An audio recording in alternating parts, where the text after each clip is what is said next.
Good morning. Welcome into Hurrdat Sports Radio, AM 590, ESPN Omaha, ESPN Tri-Cities. I'm Ravi Lulla. I'm here with Elijah Herbel this morning.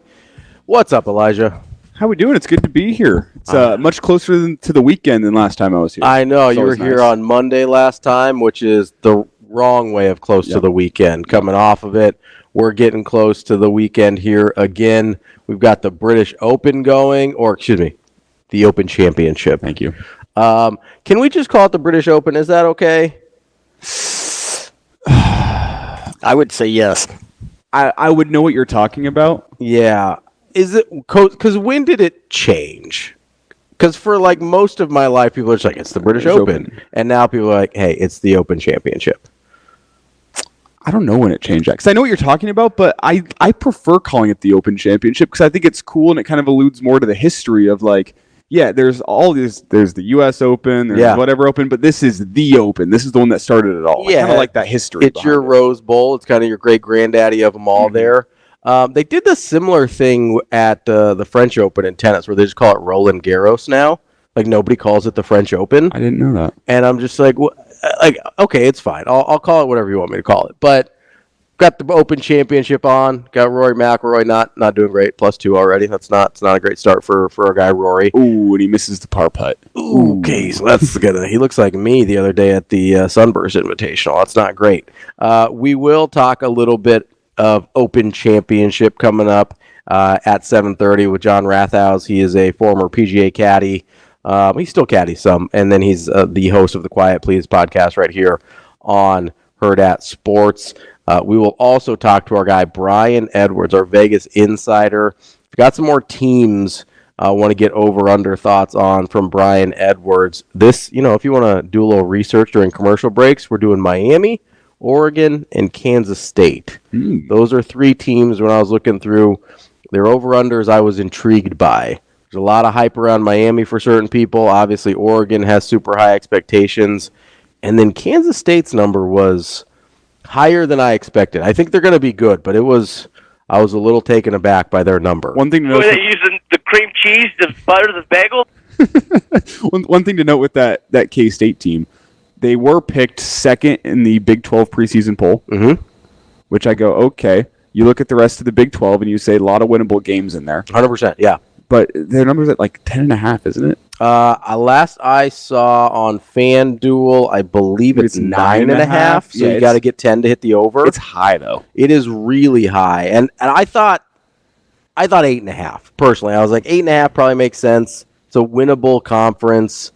9.5 felt a little aggressive. So we'll see what Brian. Especially, I mean, they are. I know people are really high on Avery Johnson, but they are replacing Will Howard. Like that's not nothing, right? Like that is a pretty significant loss, especially considering where he ended up going. I'm sure they wouldn't be mad about having Will Howard back in Manhattan still. So we'll get into that for the 8:45 segment with our guy Brian Edwards, and then 9 o'clock we will talk to Michael Bruntz of Husker 24/7.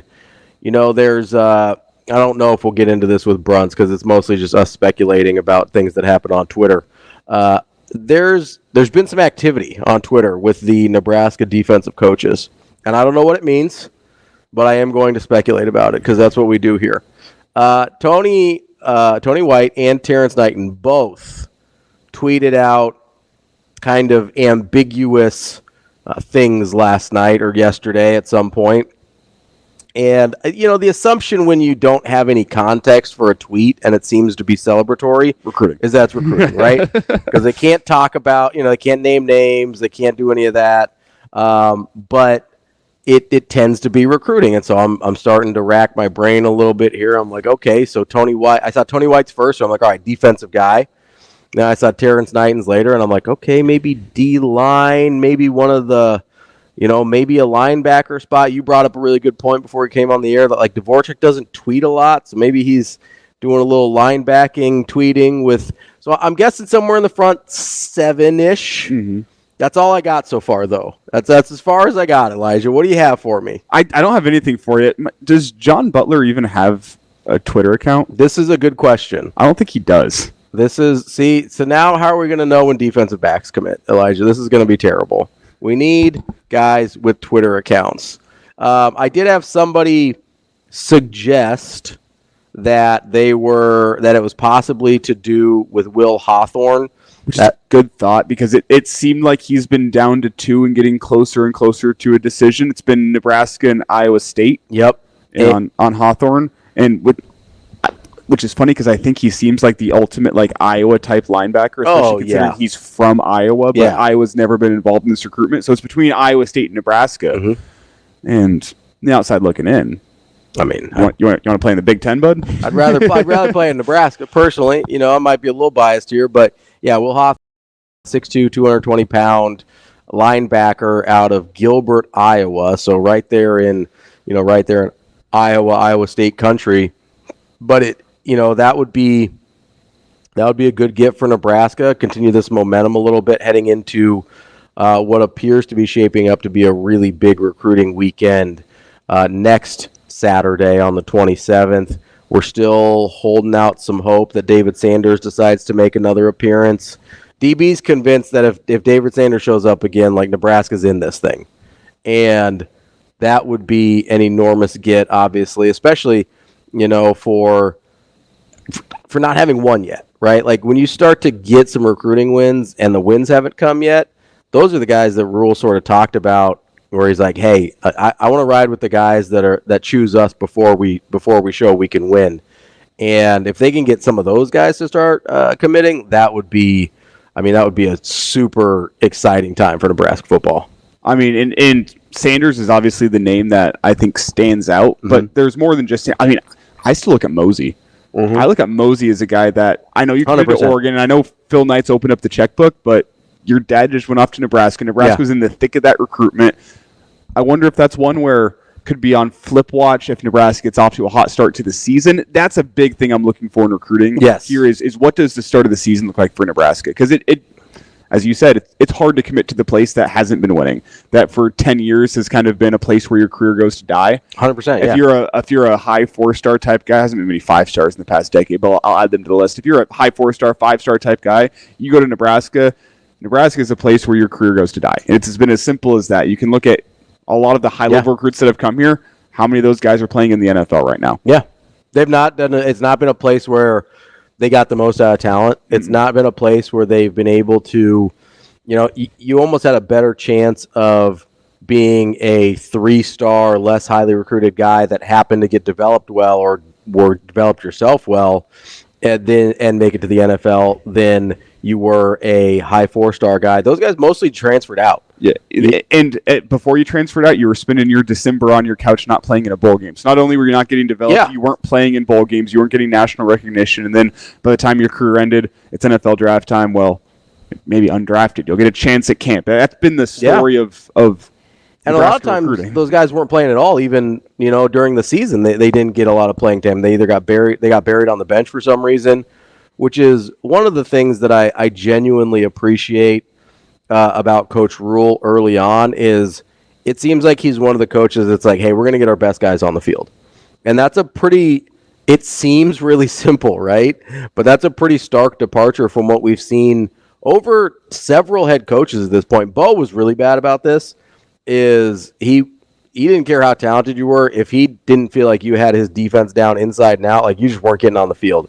And so that's why you had a string of walk-on safeties playing for him instead of highly recruited and highly touted guys. That's why you had you had guys waiting 3 and 4 years to get on the field, and most guys just aren't going to wait that long. And I know it's a little bit of a different circumstance because he still got on the field his first year. But I think back to Levante David because that was a guy that as soon as he got on the field, he went, holy cow, why have we not heard more about this guy? And he was a JUCO transfer in and comes in. I think it was his first 3-4 games of the season, doesn't play all that much. And then conference play starts up and he gets on the field. He's going for 10 to 15 tackles a game. And you're going, where the hell was this guy where's this guy been? And it's kind of that same story of you didn't know the defense inside and out. You weren't getting on the field. Yeah, it's like, well, maybe we get the best guys on the field and kind of call the defense around that rather than the other way around. But I do appreciate that about Coach Rule is if you're talented and you're one of the best players on the team, he's going to find a way to get you on the field. And on top of that, as you talk about that ability to get guys on the field, like I look at what we saw from Ja'Cory Barney in the spring game. 100%. Like not only did he find a way to get him on the field with that kickoff return game, punt return game, which I expect we're going to see him in this fall, it was like the couple months of development they had with him from January up until spring football was they were trying to find the parts of his game that they could develop and accentuate in a short amount of time and say, this speed is what's going to get you on the field for us. We're going to find a way to make you even faster, add a little bit of mass to your frame, and find a way to get you college ready. Like, you don't have to do everything for us to start out, but we're going to find the things that you do really, really well. We're going to find a way to really bring those to the forefront to get you on the field early, and we'll let everything else come along as your career develops. Yeah, it's one of those things. It's like, hey, you may not be a starter, you may not be playing the majority of snaps, but there's 20 plays that we feel really good about you with, and we're going to get you on the field for those 20 plays. Last year, the example is James Williams. 100%. It was less 100%. Than 20 plays. It was 6 to 7 plays a game. It's like, hey, and how many pressures did he have in those 6 to 7 plays, right? I'm not sure if you've seen the sit-down that James Williams had with our friends, the Boys Down Bad podcast. Our friends on Hurrdat, which they did a great sit-down with him. This is before he went and popped last year. This is kind of after he gets noticed in the summer camp and comes to Nebraska, and nobody really knows about him. Yeah. Nobody knew what he was going to be last season. They sat down with him. They're like, man, what got you noticed? And they're like, well, I was going out and doing the drills out in the field, and Coach Knighton's looking at me. He's like, yeah, your 3-cone drill would have put you among the first-round draft picks in the NFL last season, among the rush ends that we had. Like, you would have been at the top. And on top of that, you have a size 18 foot, which is kind of silly to think about, but it does mean something in terms of what type of body you have and what they can build on frame-wise. And they saw those things, like, we're going to get you in here, and we're going to get you developed. And what do they get developed? That bend around the edge. There's one thing he had to do well. He had to get off the line of scrimmage quickly, bend around the edge, and get some pressure on a quarterback. We're not going to care about how well you stuff the run. That doesn't matter to us. We're not going to care about how many different things like dropping into coverage from the defensive end spot. We're not going to care about that. The one thing you're going to do is get on the field and get around that edge on 3rd and long. It's the only thing you're going to have to do. And you saw how they brought him along in that last season to where he's getting around the edge. And in his 4 games that he played in, it was maybe 5 to 10 snaps a game. Yeah. That's all they needed from him. But in those big moments, he came in and delivered. And now you look at him, and that puts him in a position where, okay, instead of 5 to 10 snaps a game over a 4-game sample size, maybe he gets 20 snaps a game now over a 12-game sample size, and he provides something that Nebraska's needed. I mean, I know they had, 32 sacks last year, right? But 10 of them were against Colorado. I think 8 more were against Northwestern.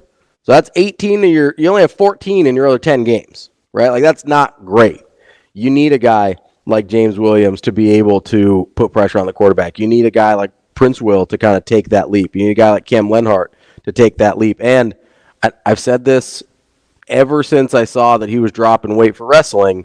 I feel like Nash is going to be like, I started rewatching. I'm at that point in the summer where I'm starting to rewatch games from last year. I thought you were going to say Chasing 3. You're rewatching Chasing 3. No, I might do that at some point too. But I'm starting to rewatch games from last year, and I started with a couple of wins because I needed to feel good. So I started with Purdue and Northwestern. I didn't feel that good about Northwestern. It was still horrifying to watch. But as you're watching this thing, right? I'm looking at it and I go, okay, there is, like, you see little flashes, whether it's of James Williams, whether it's of Prince Will. And then I'm watching Nash. And there are so many times where it's like, if he's a half step quicker, if he is a half step more explosive, he is disruptive. Like, he would get into the backfield and he just wouldn't quite be able to finish those plays. And I'm like, okay, this guy dropped. I mean, I think he's going to play 20 to 30 pounds lighter than he did last year. I think 20 on the low end at the very least, based on what they've told us. You don't think that's worth the half step? You don't think that's worth that extra little bit of explosion? I'm genuinely very excited to see what Nash looks like this year, because I can't even describe to you how many times you just see him burst through in the backfield, and then the quarterback rolls out because he can't quite get there, whatever. It's exciting. Then he can't quite run him down. I think Nash is going to have a huge year. That's a guy that I'm just like, man, if this goes the way I think it could, they're going to get some interior pressure on the quarterback like they haven't had, I mean, probably since like Jared Crick. Like, it's been a long time since they've gotten interior push on the quarterback like that consistently. And I think I'm super excited about it. And you kind of think about how the edge guys help the interior guys in the pass 100%. rush. I mean, whenever you have a 4-man rush, everyone's got their job to do. Mm-hmm. Those end guys, you want to beat that tackle around the edge. Mm-hmm. First off, within about 5 yards, you have a drill you do. I'm not going to get into it. But anyway, you beat that around the edge, force that quarterback to step up, and if you can get guys like Nash and Ty pushing the pocket, getting in the backfield, there's nowhere to step up. It's just that tag team effect that these guys 100%. have, where if a quarterback can't step up, it gives the rush ends opportunity. If the rush ends force the quarterback to step up, it gives those interior guys opportunity. Like pass rush is done with all 4 guys, and I'm curious to see how, as you talked about, Nash dropping weight, getting the ability to get into the backfield a little bit quicker. How does that help the rush end guys? And then conversely, how does the development of a guy like Cam Linhart, a guy like Prince Will, where they're not just relying upon athleticism to rush the quarterback, where you have another year of development, another year of strength training to be able to rush in more ways than one, how that's going to be able to help guys like Nash and Ty who are pushing the pocket, getting inside. How is that going to help them? It's an interesting question, and it's something we talked about on our show in the afternoon. Like, is there a potential for Nebraska to have 2 double-digit sack guys on this team if you have a unit that is working as one? Where we haven't you have one interior guy, one exterior guy getting yourself 10 sacks, because that would be such a massive development for this football team, not just in sack numbers, but also how it affects the back end, that defensive back room, and their ability, if the quarterback's feeling rushed all game long, the ability to generate more turnovers, set up your offense up, and whenever all you're doing is chasing 3 points, quote unquote, the effect that can have. Well, and you're not that way. You're just not even. You don't have to cover for that long, right? Like that's the other thing is the one question mark I think most of us have about the team and specifically the defense is, okay, I'm not really sure what's happening at the other corner spot. I'm not really sure what's going on with some of the depth at the safety spots. And if you're only requiring your defensive backs to cover for 3.5 seconds. Now I know it's on the low end, but if they're not having to cover for 5, 6, 7 seconds at a time, they're going to look a lot better until they actually get better, right? You're giving them an opportunity to grow in a really conducive environment. And we haven't even talked about Riley Van Poppel yet. That's a guy that DB he thinks he's going to start by the end of the year. Like he thinks he's going to take snaps away from either Ty or Nash by the end of the year. He thinks he's that good. And that's not a knock on Ty or Nash from his part either. He just thinks Riley Van Poppel is that good. And the guy that we kind of started this conversation with, James Williams, he's had an entire year now to improve on that first round quality 3-cone drill and to put some muscle on that frame that has size 18 shoes and become kind of a more complete player, more complete pass rusher instead of just going off of instinct and everything like that. You know, I don't think it's crazy to think that he may have a larger role than even we're anticipating at this point in the season. And I'm really interested to see how the defensive line plays out, because I was high on him last year and I felt like I got kind of vindicated because people are like, oh, we don't know about these guys. I think that is a group that I could look at and say, hey, they may take a leap this year with the experience that the young guys gained and the improvement of a Ty and a Nash. And man, I can't wait to see what that looks like, because there's one thing that Nebraska hasn't had a ton of, and that's, well, I mean, there's a lot of things Nebraska hasn't had a ton of, but one of them that I really miss is watching them get after quarterbacks.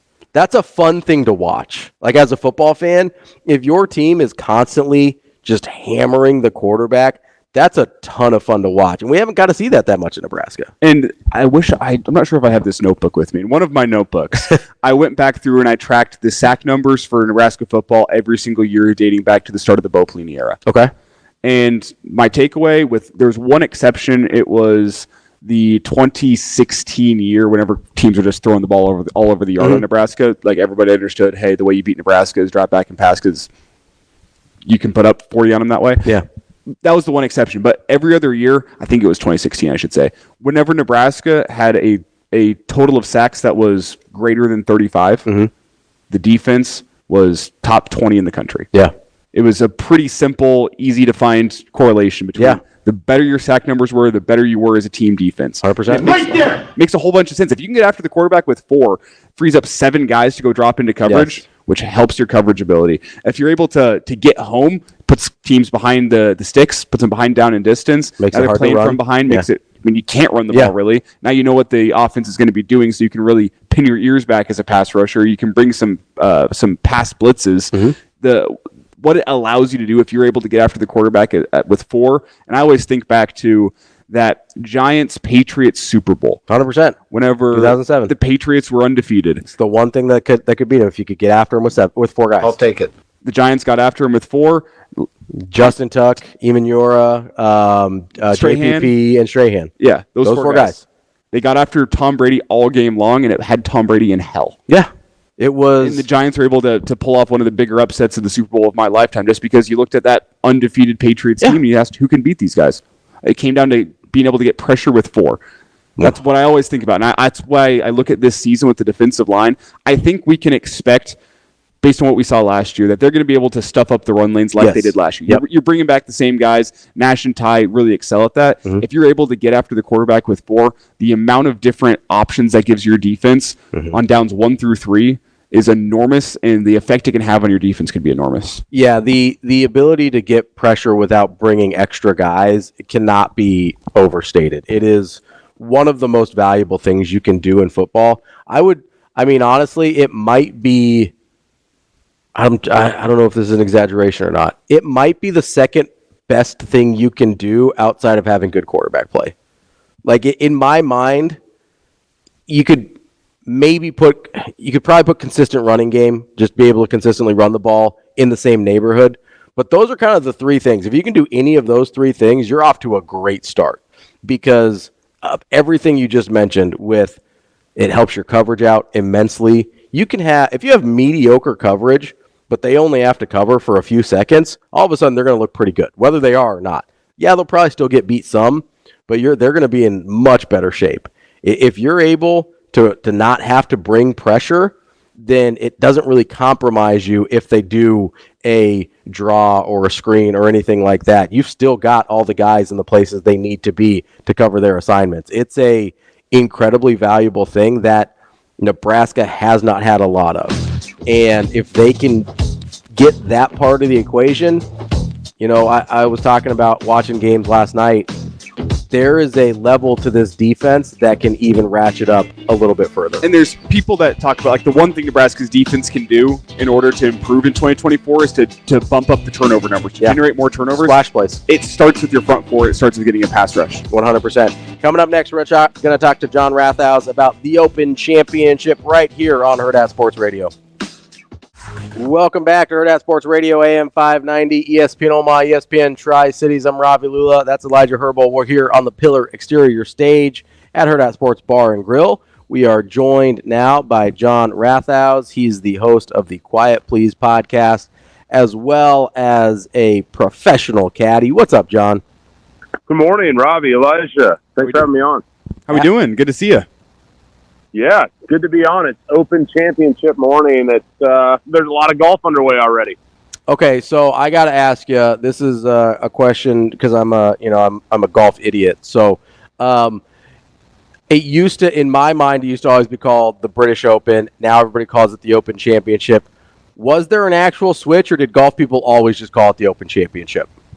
No, I think there's been a gradual shift over here in the States, for sure, because I remember I always called it the British Open, and then I think the more you get into the game, and then now with all the social media, I think that Open Championship moniker has kind of taken hold a little bit more over here. It's definitely called that, everywhere else, but I think the golf nerds, you like throwing out that Open Championship when you can.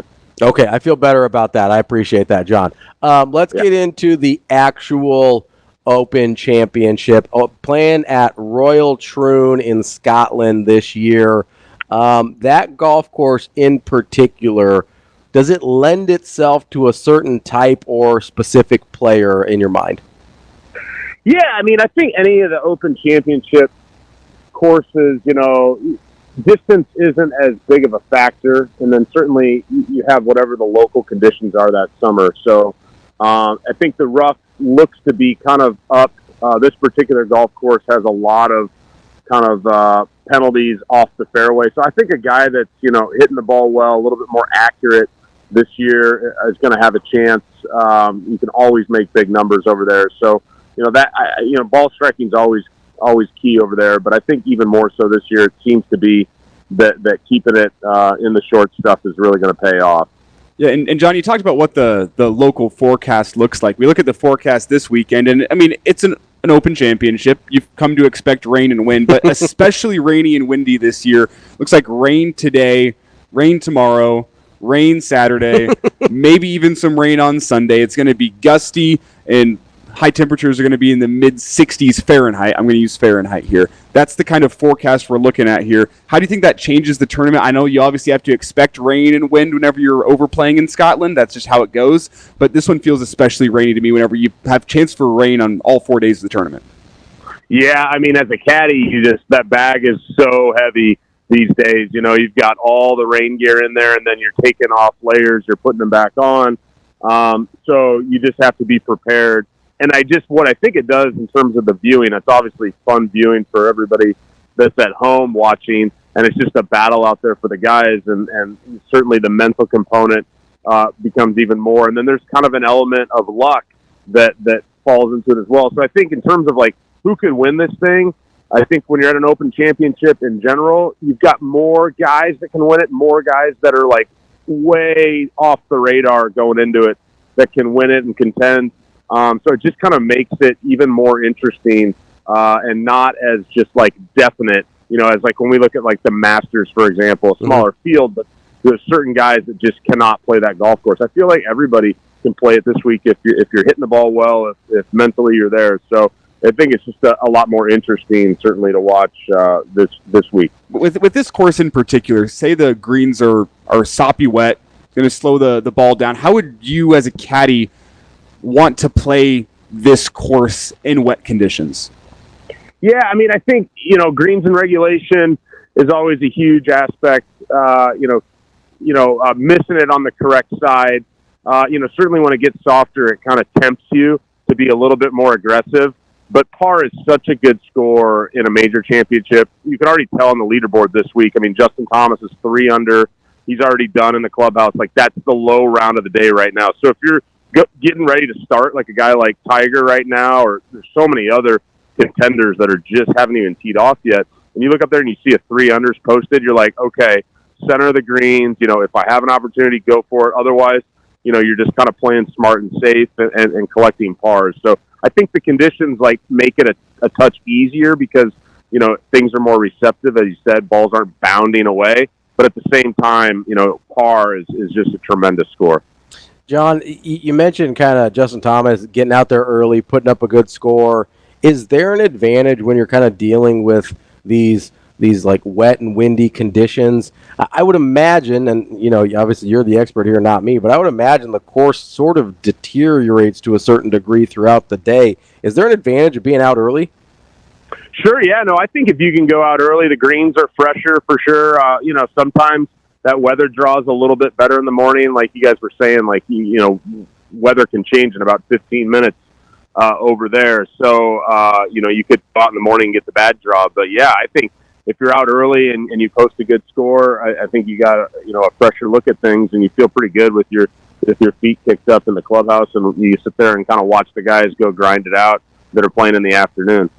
How much of an advantage is it to be in a position where, you mentioned how good of a score par just is going to be, but you're Justin Thomas at 3 under after day one. Does that kind of take some pressure off him that maybe he can play it a little bit safer and do what you're talking about, try and hit those greens in regulation, try and stay in the fairway and not really have to go for it too much? Yeah, I mean, he's anytime you get birdies on the field, that allows you to be able to make a mistake here or there and keeps you still in the game versus the guy that goes out and shoots 3 over in the first round.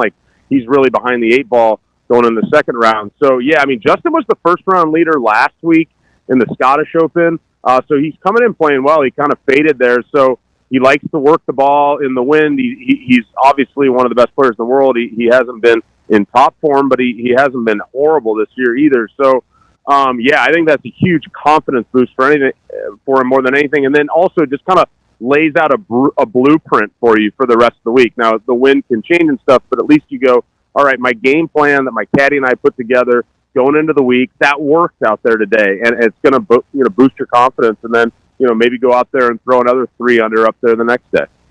John, as we've watched here and just kind of seeing the updates, one of the things that has surprised us early has been Rory. He's had a really, really rough start to the Pac-9. I think it's 2 or 3 straight bogeys. He's up to 5 over par. Is this unexpected at all in your eyes? Because it was a surprise to me to see him playing this poorly to start the tournament. Right. Yeah, a little bit. Yeah. I mean, I think a lot of people like to be high on Rory going in, myself included. And so yes and no, right? Like, I feel like, as we were talking about earlier, the bogeys and the doubles can pile on so quickly here, even if you're one of the best players in the world. And certainly if you get on that bogey train and mentally you're a little bit off, then it can get going fast for you. And so it looks like that's kind of what's happening for Roy right now. I haven't been able to watch him much, but, a bad swing here or there, and all of a sudden you find yourself over par and just scrapping and clawing. So there are some guys that have kind of surprised me a little bit so far that are down the board. And then, like we talked about Justin, like, man, I don't know if he was on a lot of people's radars coming in, and he's leading the thing. So it'll be interesting to see what happens with these other kind of big names that are getting ready to go off right now. I feel like there's a big chunk of the field that people were high on that haven't even teed it up yet. Yeah, I mean, our guy Scotty Scheffler doesn't go for another, I think, about 40 minutes here, so we will see how he does. But, John, before we let you go, I want to make sure that I let people know you've got a live podcast with a pretty special guest coming up here pretty soon. Why don't you tell us about that? Yeah, so, Ravi, I think this is right up your alley for sure, too. I mean, Coach McDermott, Creighton's men's basketball coach, is a huge golf fan. His family's a big golf family.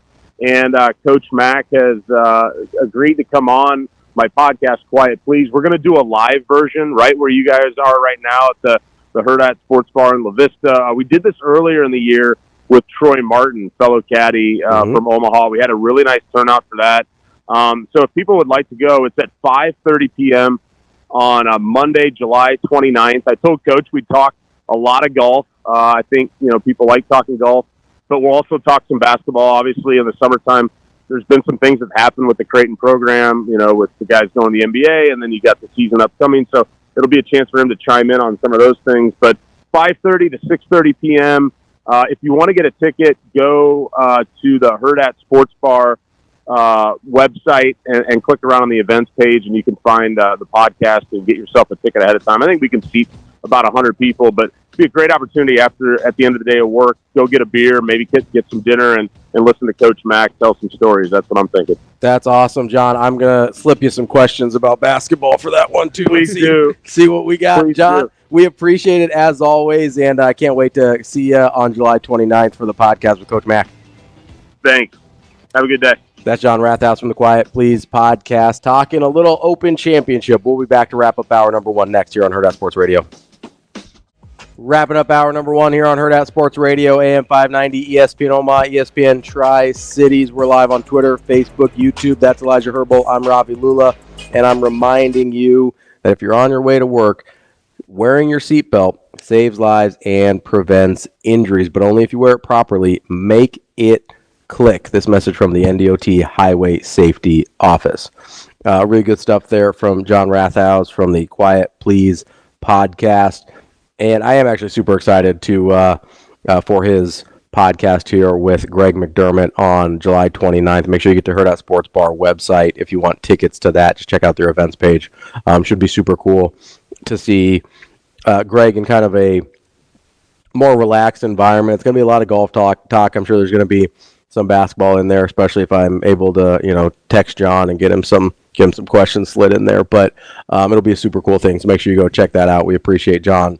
John joins us for pretty much every major because he's caddied most of these tournaments at some point or another. So he's got some pretty unique insight to what's going on there. It seems like the Open's going to be kind of chaotic this year with the weather. Oh yeah, I'm really interested to see what the scores do because I feel like with some of the conditions, if it I mean, if it continues to rain over the course of these 3-4 days, like this course is going to be in rough shape by Sunday, and I have no idea what that's going to look like for scores. Like if you stay even, you might be okay. Like that might get it done, which is going to be. I mean that you never see crazy scores at the Open, but it might be rough this year. Well, it's kind of the fun of both the U.S. Open and the Open Championship, right? Is that you're not going to get these. And like I was watching, what tournament was it? About a month ago. Yeah, somebody was like minus 28 or something. Yeah, and you go, like for me, I just look at that and I go, I can't, like this is so unrelatable. I like to see professional golfers hit bad shots because that's what I do. I go out to the course and I hit bad shots, and I like to feel relatable. I like to watch a tournament and be like, man, these guys aren't that good. It's no fun whenever you watch a tournament. It's like 28 under. I don't even have any concept in my mind of how you would even go about doing that. Yeah, like shooting like a 61. I go, that's just so impossible. I don't know. When golfers hit bad shots, like when you see something at the Masters, like on and or wherever at, and they hit bad shots, I get a bad feeling in my stomach. I just feel bad for the guy. You've got like secondhand embarrassment for him. Yeah, I got secondhand embarrassment. I only do that when they like I can handle if they're not playing well like over the course of a day, but if they are totally just falling apart. Like every once in a while, you'll see a guy that like can't get out of a bunker or something, and then I start to just be like, "Oh God, please just hit the ball out." He's like taking like 3 or 4 hacks at a shot in the bunker, and and it doesn't happen very often professionally, right? But every once in a while, you're just like, "Oh dear God, please just get that ball out of the bunker." See, it depends how good they are. I like watching the millionaire golfer struggle. You don't feel bad for him? Let's throw it out. The millionaire golfer. If it's like one of those guys that's like living out the dream, they're playing in the Open and now they're screwing up and hit it in the water, can't get out of the bunker, then I feel bad. Like, this guy was having a great round as an amateur and now he's just embarrassing himself in front of millions. That's rough. Or like if like making the cut would be the highlight of their life. Yeah. Like those are the guys you feel bad for. Yep. But then you look at like Rory, and Rory blows it at the Open. You're like, I enjoy that. I personally enjoy that because I go, man, you make millions to do this, and you can't make that shot. Like you just hit back-to-back shots into the water. What are we doing, man? I enjoy that. You're like, I could have hit back-to-back shots into the water. You need a celebrity shot? Get me out there. That's super funny. Kind of returning back to football here. TK on the stream says, what we were talking about earlier before John with the 4-man rush. He says it's also super adverse to an O-line psyche. If you're as a group are consistently getting beat, it takes a toll, which I think is a really good point. TK played offensive line in college, and that's a point that we don't think about a lot. Like the mental wear and tear of just lining up every play. It's kind of the same thing with an effective running game, right? On a defensive line. If you're a defensive lineman and you know they're just running it down your throat every play and there's not a damn thing you can do about it, that's demoralizing, and that's going to break their spirit at some point. It's kind of the same thing with a 4-man pass rush on an offensive line. If you know that you've got an extra guy and their 4 guys that are beating your 5 on a consistent basis, that starts to creep in your head a little bit. It's and I didn't play as high of offensive line as Thomas did here, but I look at it. There's 2 sides to it. One, you talk about the psyche on a defense of just running it down your throat. Mm-hmm. It's you as an offensive lineman walk up to the line of scrimmage. There's a different look in a defensive lineman's eyes whenever you have already racked up 125 yards in the ground and it's not even halftime. Yep. Like, there's a look in their eyes that lacks confidence or a little bit rattled. It's the same look whenever the defense is getting 4-man pressure, mm-hmm. and you go back to the huddle and you look in your quarterback's eyes, and it's like that rattled look if he no longer trusts what he's seeing. He knows he's about to get just absolutely demolished, smashed into the ground. It's that same look you see, and it's that confidence that mm-hmm. these guys lose. Like whenever a defensive line loses confidence against an offensive line, it takes bad to worse. It's what we're talking about with those 4 to 5 yard rushes in the first half become 10 to 15 yard rushes in the second half because of that demoralization factor. And it's the same thing where you look at a quarterback, whenever that 4-man pressure is getting home, those incompletions and those passes that get thrown away or turn into sacks in the first half turn into interceptions. They turn into pick sixes in the second half. Turn into strip sacks and scoop, fumbles and that type of thing. Because that quarterback has that lack of confidence look in their eyes in the offense, but specifically your offensive line. And as an offensive lineman, you go back there and you just feel bad. You're like, man. Yeah, I mean, what do you even say? You're just like, sorry, And I also think, there's with the quarterback, which is a good point. There also is a desperation that starts because you're like, hey, I know I'm not going to have time. So you start to compromise on some of the stuff and you start to make decisions that you probably know aren't the best decision, but you feel like you have to, your risk tolerance in that situation has to go way up because you're like, otherwise I'm just not even going to get the ball out. You're like, if I don't get the ball out, we're definitely going to lose. If I make this questionable decision, there's a chance it could go our way, but eventually that's going to flip against you as well. So it's a super good point by both you and TK about kind of the psychological impact, because there is you see it sometimes. Football is a really good example of it because of how physically demanding it is on you and how like you're getting literally physically beaten when you're getting beaten football, right? Whereas in other sports that's not really the case, but you do see it sometimes in other sports where you just see it in their eyes that they don't want to be there anymore. And that's one of the like most dramatic things to do to an opponent. Yep. I think, well, you look at the physical sports. You see it in boxing. Mm-hmm. Oh, yeah, 100% in boxing. You see it in boxing where sometimes you get to like round 7 and 8 and you can see it in the guy who's losing that he doesn't want to be there anymore. He's just like, I have to get up again? You sure you don't want to throw on the towel? I need to keep doing this?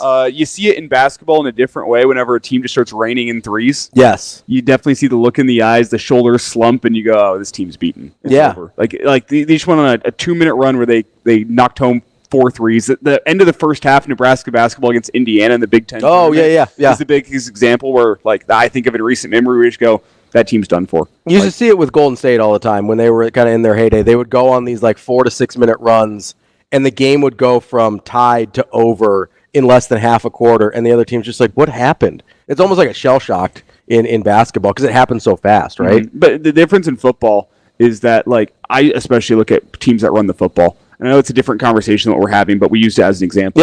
Teams that run the football, Nebraska back in the 90s, Michigan over the last couple of seasons, you see defensive linemen, like as you talk about, like the game starts getting away from you, you start realizing, oh man, they can just do this all game. Defensive linemen start shooting gaps, linebackers start shooting gaps, guys start playing beyond their own means, and you start seeing those big holes start to open up. It starts to be gashes, right? Instead of being like, hey, we're just going to run for 4 yards every time and there's nothing you can do about it, to they kind of get desperate, kind of like we were talking about the quarterbacks, right? They get desperate. They start taking risks that they know they probably shouldn't, but feel like they have to. And all of a sudden, that 4-yard run turns into a 12-yard run, or that 8-yard run turns into a 20-yard run. And then you've got people just housing it on you, and there's nothing you can do. Yeah, I'm getting flashbacks to Melvin Gordon against Nebraska. That's exactly what I was thinking of. When like literally exact that and the long run against Iowa at the end of the game last year. Those were the ones where I was like, there's a couple times there where you get desperate because you don't feel like you can beat them straight up,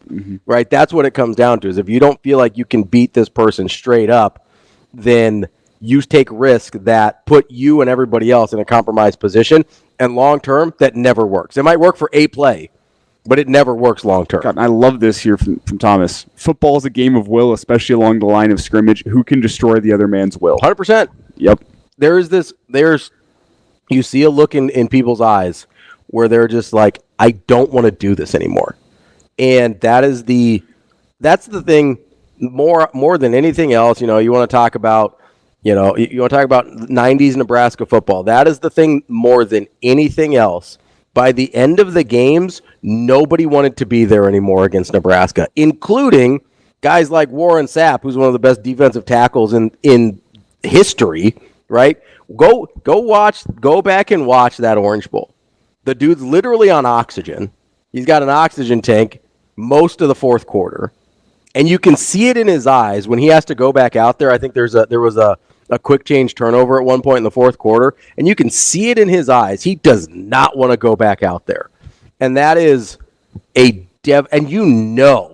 when you're the other team, you see it in their. If I can see it on TV, the offensive line 100% can see it, and that's when you know you've got them. There's this great comment I saw. It was a Nebraska option play against Oklahoma that was making the rounds from Coach Dan Casey on Twitter. Yep. And one of the guys in the comments was like, I played against this team back in the early 80s. I played at UNLV. They played us, and I think it was 81, he said. Like, he was like, I was a second-string D lineman. I was rotating in, and I realized we were beaten whenever there were backup offensive linemen coming in and still driving me into the dirt. He's like, it's 115 people on the sideline, and you think maybe you get to the backups and it'll be better.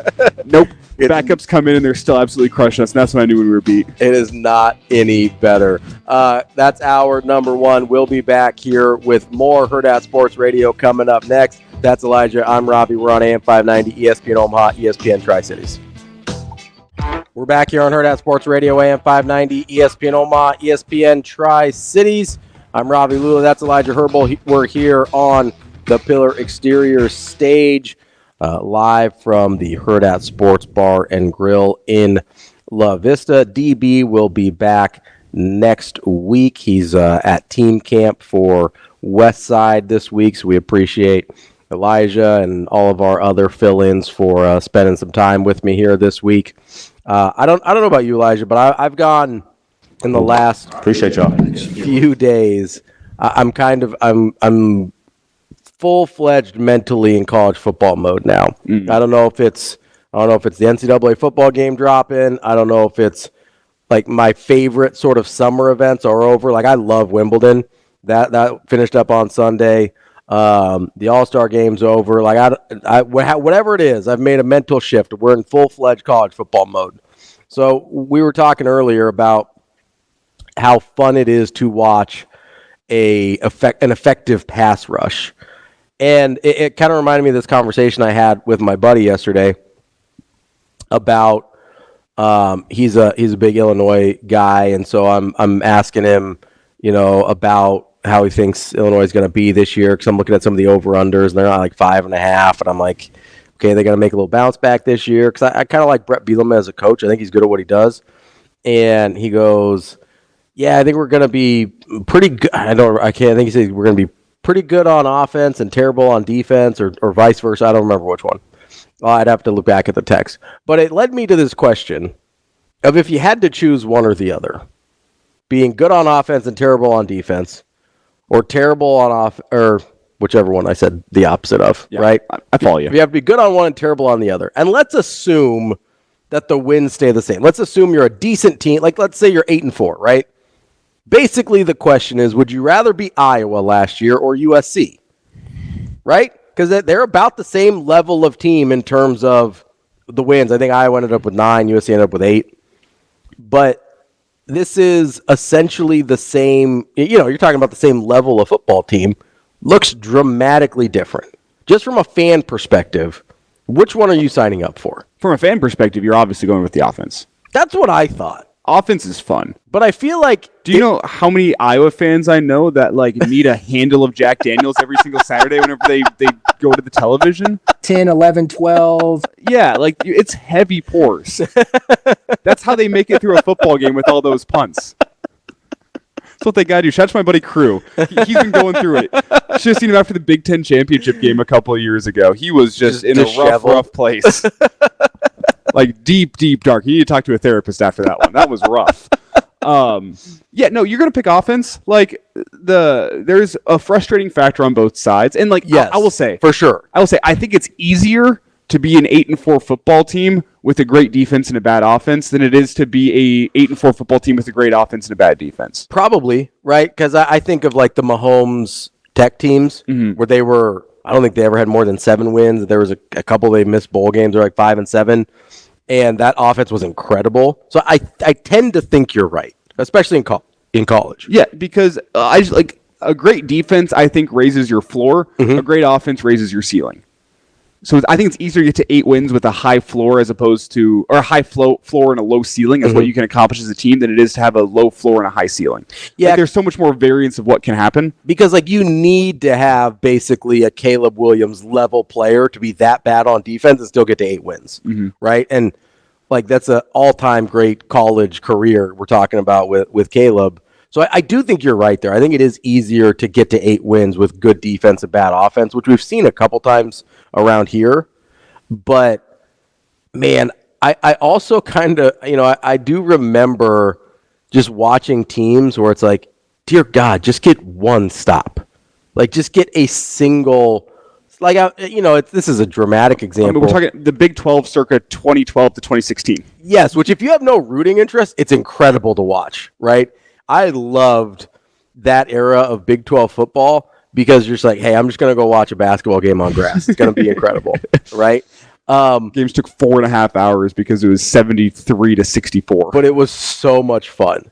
And then, but I also remember, and this is a little too close to home probably, But I also remember watching like Nebraska against Georgia Southern in, what was it, like 45-42. Now, part of it's the opponent there where you're like, how can they not stop Georgia Southern?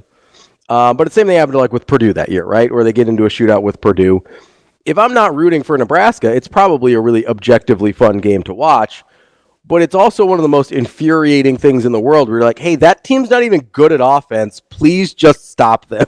And not having the ability to do that can drive you crazy too. Well, it's as we talked about last hour, that ability to break somebody's will. Mm-hmm. When a defense's will gets broken, it turns into a hard watch. Whenever it's like whenever your offense has to go score, whenever you look at it, you can say, hey, you can have a good 30-yard drive here and punt, and it's a failure. Yeah, that's super frustrating. Where on the flip side of things, I think you can always hold on to that hope. Like even with Nebraska last year, you'll hold on to the hope that they're going to have the right play call at some point in this game, and it's going to lead to a long gain, and that could be all you need whenever your defense is playing really well. Like 2 or 3 times a game, Harburg would crease one, or Malachi Coleman or Jalen Lloyd would be running wide open down the field, and you would get you'd get those chunk plays that sort of saved you from having to actually drive the football, because that was not something that was going to happen. But you're right. I think it is easier to accident your way into points, if that makes sense, than it is to accident your way into stops. Yeah, accident might not be the right word, but to have that moment of you just have the perfect play call against the wrong defense for this play call, and it leads to 30 to 40 yards. I think that's easier than to luck your way into defensively. Oh, we just blitzed right up the right hole, and we're going to get a 4-yard stop. Like I do think there is a better chance offensively of having a splash play. Luck isn't the right word, but good fortune. Yeah. I know what you're. Those are basically. But I think you know what I mean. It feels weird. It feels bad to call it lucky, right? Because you still have to execute at a certain point. But luck in terms of situationally, like they have the wrong defense called and everything there, and then a guy, or even like defensive backs fall down sometimes. Like sometimes it is just luck where you're. A guy's feet get tangled up, and all of a sudden you've got a guy streaking down the sideline with nobody near him, or somebody gets confused on a coverage, or whatever, right? Like that does happen. Or a corner grabs a wide receiver's jersey, and they call pass interference, and you get that free 15 yards. 100%. That's going to happen too. Yes, and that's easier to luck into than it is. And part of it is you're talking about, hey, we need 1 play versus we need 3, right? Sometimes 4. Like you need consecutive quality plays on defense to get a stop. Unless you get a tip ball interception, whatever, something like that. But most of the time to get a stop on defense, you have to have something go right multiple plays in a row. And that's harder to luck into, right? Like, I'm not going to throw my remote at the TV whenever, like, say, Nebraska goes 3 and out. Mm-hmm. I'm not going to throw my remote. If Nebraska's defense had an opponent last year at 3rd and 10, and they pick up the first down, I'm immediately at remote throwing territory. Like, oh my God, what the hell's going on out here? Which happened more often than we would like to say. And that's something Coach Rules brought up is like, hey, we got to get off. We got to get off the field on 3rd and 7. Like that's just if you get them at 3rd and 7 or plus, like that has to be a punt. It has to be. And too often last year it wasn't as good as that defense was, and as much as we liked that defense, there were some areas where like they could get a lot better. And that's why I think a lot of people are assuming some level of regression. And as I'm watching, even in those games, so I watched Purdue and Northwestern last night. Thank God for BTN and 60. We love those things. But so I'm watching Purdue and Northwestern last night. And even in those games, I go, man, there are some stretches where the defense wasn't good. Like overall, the numbers ended up being really impressive, right? But there's a lot of room for improvement on that defense still. Whether it's the pressure we talked about earlier, whether it's getting off the field on 3rd down, whether it's turning the ball over or creating turnovers for the other team. There were a lot of things where I was like, man, they have some rough stretches here. I would say, and I'm painting with a broad brush here, but at times last year, that defense kind of regressed into a bend but don't break defense. Mm-hmm. And I think that's a little bit because of what the offense set them up with at times. Yeah. Where they were out on the field a ton. And in terrible positions. And in terrible positions where it's, hey, they're starting with the ball at the 50-yard line.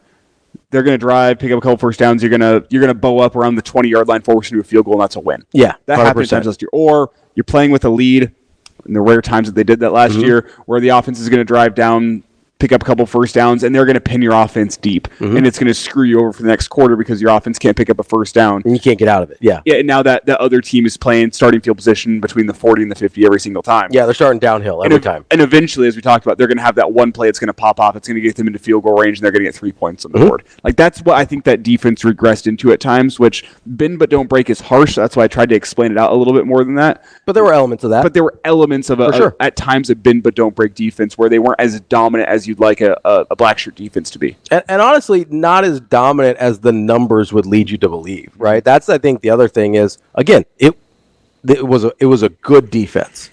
I don't think by any means is it an unreplicable defense, right? Like 2009, you look at that thing and you're like, that's not happening again, right? You're not going to have this generational freak show of a season from a guy like Ndamukong Suh. Like, that's just, I don't care how good Jared Crick is, and I love Jared Crick.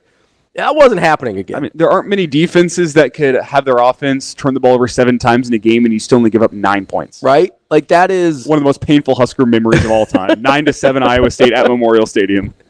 I still remember Niles Paul just being like, here you go. Just at the goal line. The wildest thing, right? That you're right. That is that's a defense that was, you're just like, yeah, that's not something we can replicate. That's not something we can do again.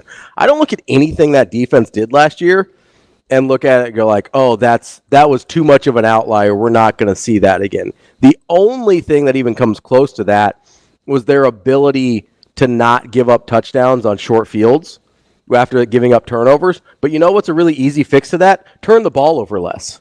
Like, stop putting him in that position, and you won't have to have that. Everything else, I'm like, yeah, I think they could be better. I think they could be better at, again, their coverage, especially if you're not forced to play Malcolm Hartzog at corner, if he's allowed to kind of be back in his natural safety spot. And even if he is back at corner, I assume he's going to be better because he's been there for a year, right? Whether it's the pass rush that we already talked about this morning. I do think, you probably need somebody in the linebacking crew to step up a little bit. You're losing Reimer. You lose Henrich. You get Bullock back. You have Bear back. And you've got Shavers. Shavers coming. That's the one that I like. They seem super high on Shavers. I'm super high on Shavers.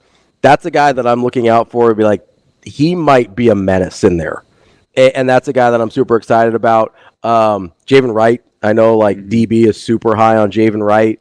They've got guys that I think easily could upgrade that position from what it was last year, and that's not taking away anything from Reimer or Henrich, right? But I don't see anything where I look at that defense and I go, oh, they can't get better there, right? Like that's a team that across the board defensively, I go, yeah, I know the numbers were good last year, but they didn't turn the ball. They didn't create a ton of turnovers. They didn't have a ton of splash plays. They didn't get off the field on third down very well. That's a defense I go, hey, a second year under Tony White with a bunch of these guys that should be better. I think that's the should be better is the question here. It is. It's hard to project development if you're not in the building every single day and seeing what's going on. It's hard to project development because guys blossom and flourish at different rates. They do. And I think a question I have specifically with this defense in terms of is their development is that opposite corner spot outside Tommy Hill. Yeah. And I think you also have to ask the question, how does Tommy Hill respond to a position coach that isn't Evan Cooper? Yeah. Because you've seen him get thrust around a whole bunch throughout his Husker career, even back to Arizona State. 100%. And it was Evan Cooper was the first guy that really seems like was able to click with Tommy Hill, to break through to him and get him playing his best football. How does he respond to a guy that isn't named Evan Cooper? I think that's a question. The talent on the opposite corner spot with Bly Hill still rehabbing from his spring injury. Which one of those young guys can step up? Or is it a transfer in Sire Wright? Who can step up and be a competent corner at that spot? Maybe until Bly Hill comes back or maybe for the entire year. Yeah. That's a question that I have. You look at Buford. I know he started to get some playing time at the end of last year. What does his development look like with an offseason where it's not rehab? It's actually getting better at football. Singleton's another guy in the defensive back room that had that injury that hampered him all season long. How does he look coming back from a knee injury such as that? There's a lot of questions in the defensive back room. That's the one place where I think it could all go wrong for Nebraska. Because you look at the defensive line, you know the guys that you have, you can expect, even if those guys don't get better, they're still going to be a very, very good defensive line next season. I feel great about the defensive line. I look at the linebackers as well, and there was enough guys in that room. I mentioned the two, Bullock and Bear, that I have a good amount of confidence 100%. in, where even if those guys don't develop at all from last season, I still think you feel confident about what they can bring to the field. And I do think they get better than they were last year. Especially with the other guys that we mentioned that can contribute. Yeah. So it's the defensive backroom that I look at, like, where could it all go wrong for that defense? It could be the defensive backroom in my mind, with the late switch to a position coach and some of the question marks that you have. A lot of people want to chalk up Tommy Hill as being maybe a finished piece based on what we saw last year. A lot of doubts in my mind have arisen since the John Butler news with Evan Cooper leaving, in terms of, is Butler a guy that can get through to him? Yeah. I think that's a fair question. My question about that would be, does he need someone to get through to him still, right? Like, has he gotten to the point where he's just mentally in a place where he's like, all right, I'm good to go? Has it already clicked? Yeah, like he's got there, it's clicked, he's on board, whatever. Like, because that does happen. Or is he still in a place where he needs a little bit more guidance, he needs a little bit more mentoring in that situation? That's something we can't know, and probably won't ever know, but we'll see the results on the field, right? And that's a really good point, because I hadn't thought of that, and I haven't really heard anybody else talk about it either, is what impact John Butler has on a guy like Tommy Hill. I wonder, what happens if they do have to play Malcolm Hartzog full-time at corner? I think it's okay. I don't think it's their best scenario, but I think it's okay. I think you'd rather have a guy like Jeremiah Charles, a guy like Sierra Wright, be there and be able to step up into that spot and be there until Bly Hill is ready and healthy and good to go. But you're going to need, whether it's as starters or depth, you're going to need Jeremiah Charles and Sierra Wright, and probably Jaden Doss, if we're being totally honest, regardless, because there's not a ton of depth at those corner spots, and there's zero proven depth, right? Outside of Tommy Hill, there's zero proven corners on that roster. And that's the one positive for that spot opposite Tommy Hill's. You do have a ton of options. Yeah, it's not like you're staring down the barrel against, like, well, Hartzog just has to be better this year, or pick a guy just has to be better this year. You have options. You have guys you can turn to, and we know development's not linear in football. No. So you never know what an off-season development looks like. Somebody pops. There's potential that there's going to be a guy who pops to that corner spot that we're not even talking about right now. But you look at the options. You look at Jeremiah Charles. You look at Little Boodle. Yeah. People forget about him because he had the injury last year. You looked at Sire Wright, as you said. Can we say Caleb Benning? I know Damon's not here, but so I'm going to say Caleb Benning as being a potential guy that I'm not saying is going to not as a corner. I think he's going to be a safety. Safety? I think he's going to be a safety. Okay, shows what I know. Well, no, I mean it's fair. Like I think there was some discussion about what he could be, because I don't think it's out. Like, he's got really good cover skills, but just from obviously being close with the family, like that dude loves hitting people. Like I think he's gonna be a safety. He comes downhill with some bad intentions. Yeah. So I'm just saying, but there are options. Just options Yes. in terms of you don't know what the development looks like behind the scenes. Mm-hmm. You never know who might pop. That is the big positive, is you have options in that spot. You can always turn to somebody else and say, hey, so-and-so's not getting it done right now. Shedeur Sanders is 400 yards passing. It's a 3-point game. We need somebody else to get out there and give us a look. You have options. I don't think that's where you want to be going into fall camp, but there could be worse places to be than having options at a place where you just need one guy to pop. That's all you really need. Well, and really, it's I do have doubts, so I'll just say that. Oh, for sure. It's the place on the roster that I have the most question marks about. Mm-hmm. I actually feel pretty good everywhere else, if I'm being totally honest. Like, I do have some questions about the running back room, but I think I know what it is. I think they will be solid. My questions are, will anybody be special in that room? And I tend to think not, but I think you've got enough guys that are solid that you'll be able to run the football, right? I feel really good about the wide receivers. I feel really good about the tight ends. I feel very solid on both sides of the line. Obviously, you're counting on Dylan Raiola to be that dude, but that's not really a question. It's just like, we got to go see. Like, he's got to go prove it, right? But you know what you have. You know what has to happen there, right? There's not a little ambiguity. It's either like, hey, Dylan Raiola is that guy, or we're going to have to run a different offense with Heiner Carberg. Like that. Those are the options, right? I'll throw one more if you want to talk doubts. Yeah. One more place. Special teams? Well, special teams, yes, but like if we're talking actual the 22 guys that are playing off the defense, I look at that left side of the offensive line, and I do have my eyebrows raised a little bit. Okay, talk to me about that. Prohaska Does he feel good or no? He's never been able to stay healthy in his Husker career. For a whole season, true. For a whole season, that has been a big struggle for him. If he is healthy, you feel okay. If he's healthy, I feel okay because of what we saw from Ben Hart on the right side last year in terms of development. Again, development's not linear, so it's hard to say because Ben Hart did it, Prohaska can do it. Yeah. But I do think, he's had a healthy offseason, Prohaska. And when he's played, he's been good. To work himself. And when he's played, he's been good. But it's the when he's played. It's the when he's played, exactly. That concerns me. Fair. Can he stay healthy for a season? And then you look at Mazuka, who's likely, I think, going to be your left guard. Yeah. Great football player. Although they're pretty high on Latovsky also. But one of those two, you'll have two options there.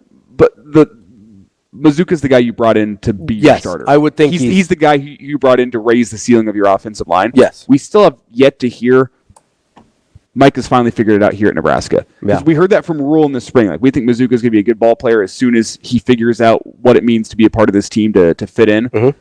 And then I'm not sure if you heard, Donnie Raiola was on the network last week and talked about the offense line. I was hoping to hear something along the lines of, man, that's a guy that really figured it out and has bought into the culture here this offseason. Still didn't hear that. You still hear that dude's great offensive lineman. Super talented. Plays hard. You still haven't heard, that's a dude that's bought into the culture, that's bought into the room, that gets what it means to be a Husker. You haven't heard that just yet. So I still have some doubts about that left side of the offensive line. Okay. Because then you have the questions with the depth of how developed has this depth been, some of these younger guys that Donnie's brought in. That's where that question, or that's where those questions come into play, is what is the depth of that left side of the offensive line. But that is the one place, like a Prohaska injury. Yeah, if you get a Prohaska injury, you're probably looking at Corcoran having to move back to one of the tackle spots. Don't feel great about? No. Yeah, he's much better at guard. That's a place, and he's coming off an injury. And I think he's shown that if he's able to play guard, he can be really, really effective.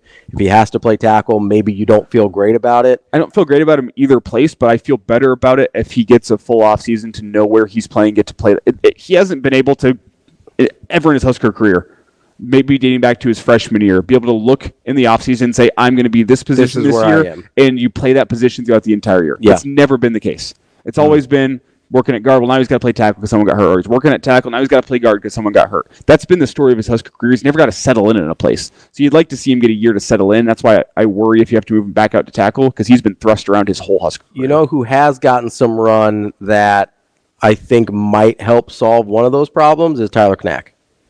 That's a guy where Utah transfer. They seem pretty high on him. And if you do have an injury, whether you have to I think you probably want to leave Ben Hart on the right side because he's been so good there. But that's a guy that could provide some depth at the tackle spot. I agree. A Prohaska injury does shuffle things in a way that you don't feel good about in the same way. But I do think they have more. This time last year, we were struggling to come up with 5 guys. Legitimately, right? We were struggling to come up with is Jacob Hood going to play? And that's a guy that's still on the roster too. Sam Sledge is there. It's a guy that a lot of people like. And you make your biggest stride by all accounts between your freshman and your sophomore year. That's where he's at, along with Gunnar Gatula. I would say Gunnar Gatula as well, who is more of that tackle spot. It's a fair point. I do feel, for me personally, I feel dramatically better about offensive line than I do about the secondary. I feel like we've got more answers on the offensive line room than they do in the secondary.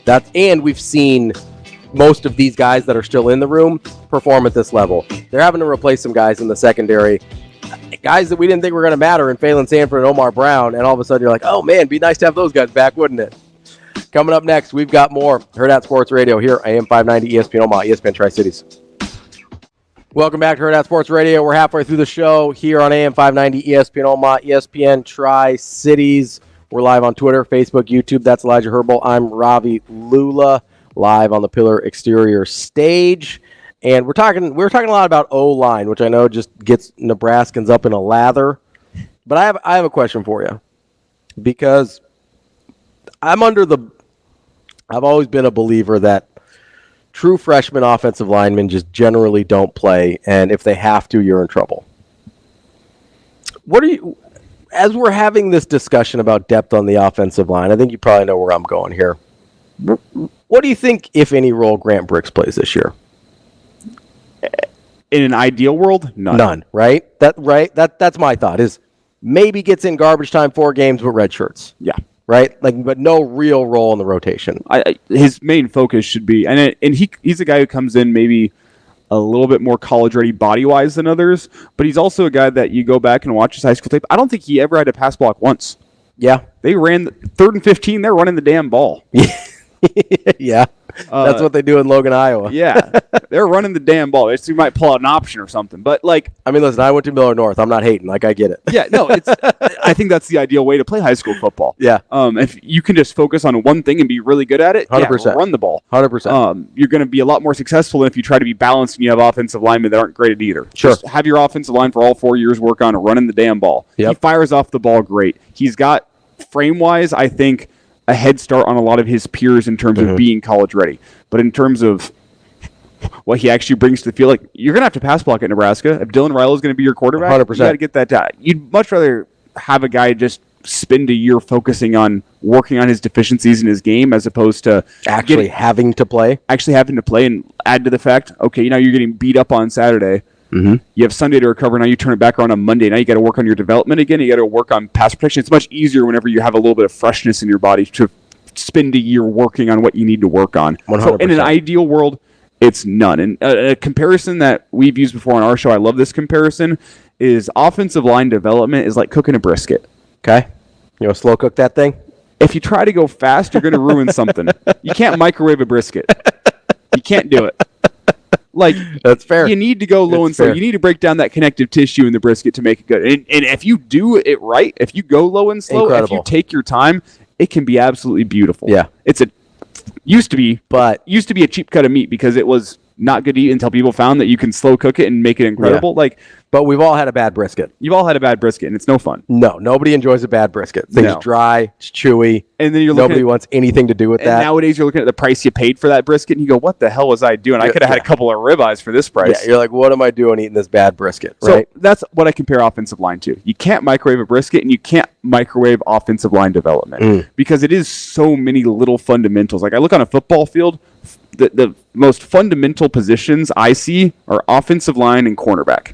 Okay. Where you have to be fundamental, like technique-wise? Yeah. Okay. And if you're not, you're going to struggle. I think at a high school level, offensive linemen and corners can out-athlete the guy across from them. For sure. Yeah. We see that all the time in high school. And especially at corner. Yeah, especially at corner. Yeah. You see it along the offensive line, too, where you just go, man, that guy's just 300 pounds and can move.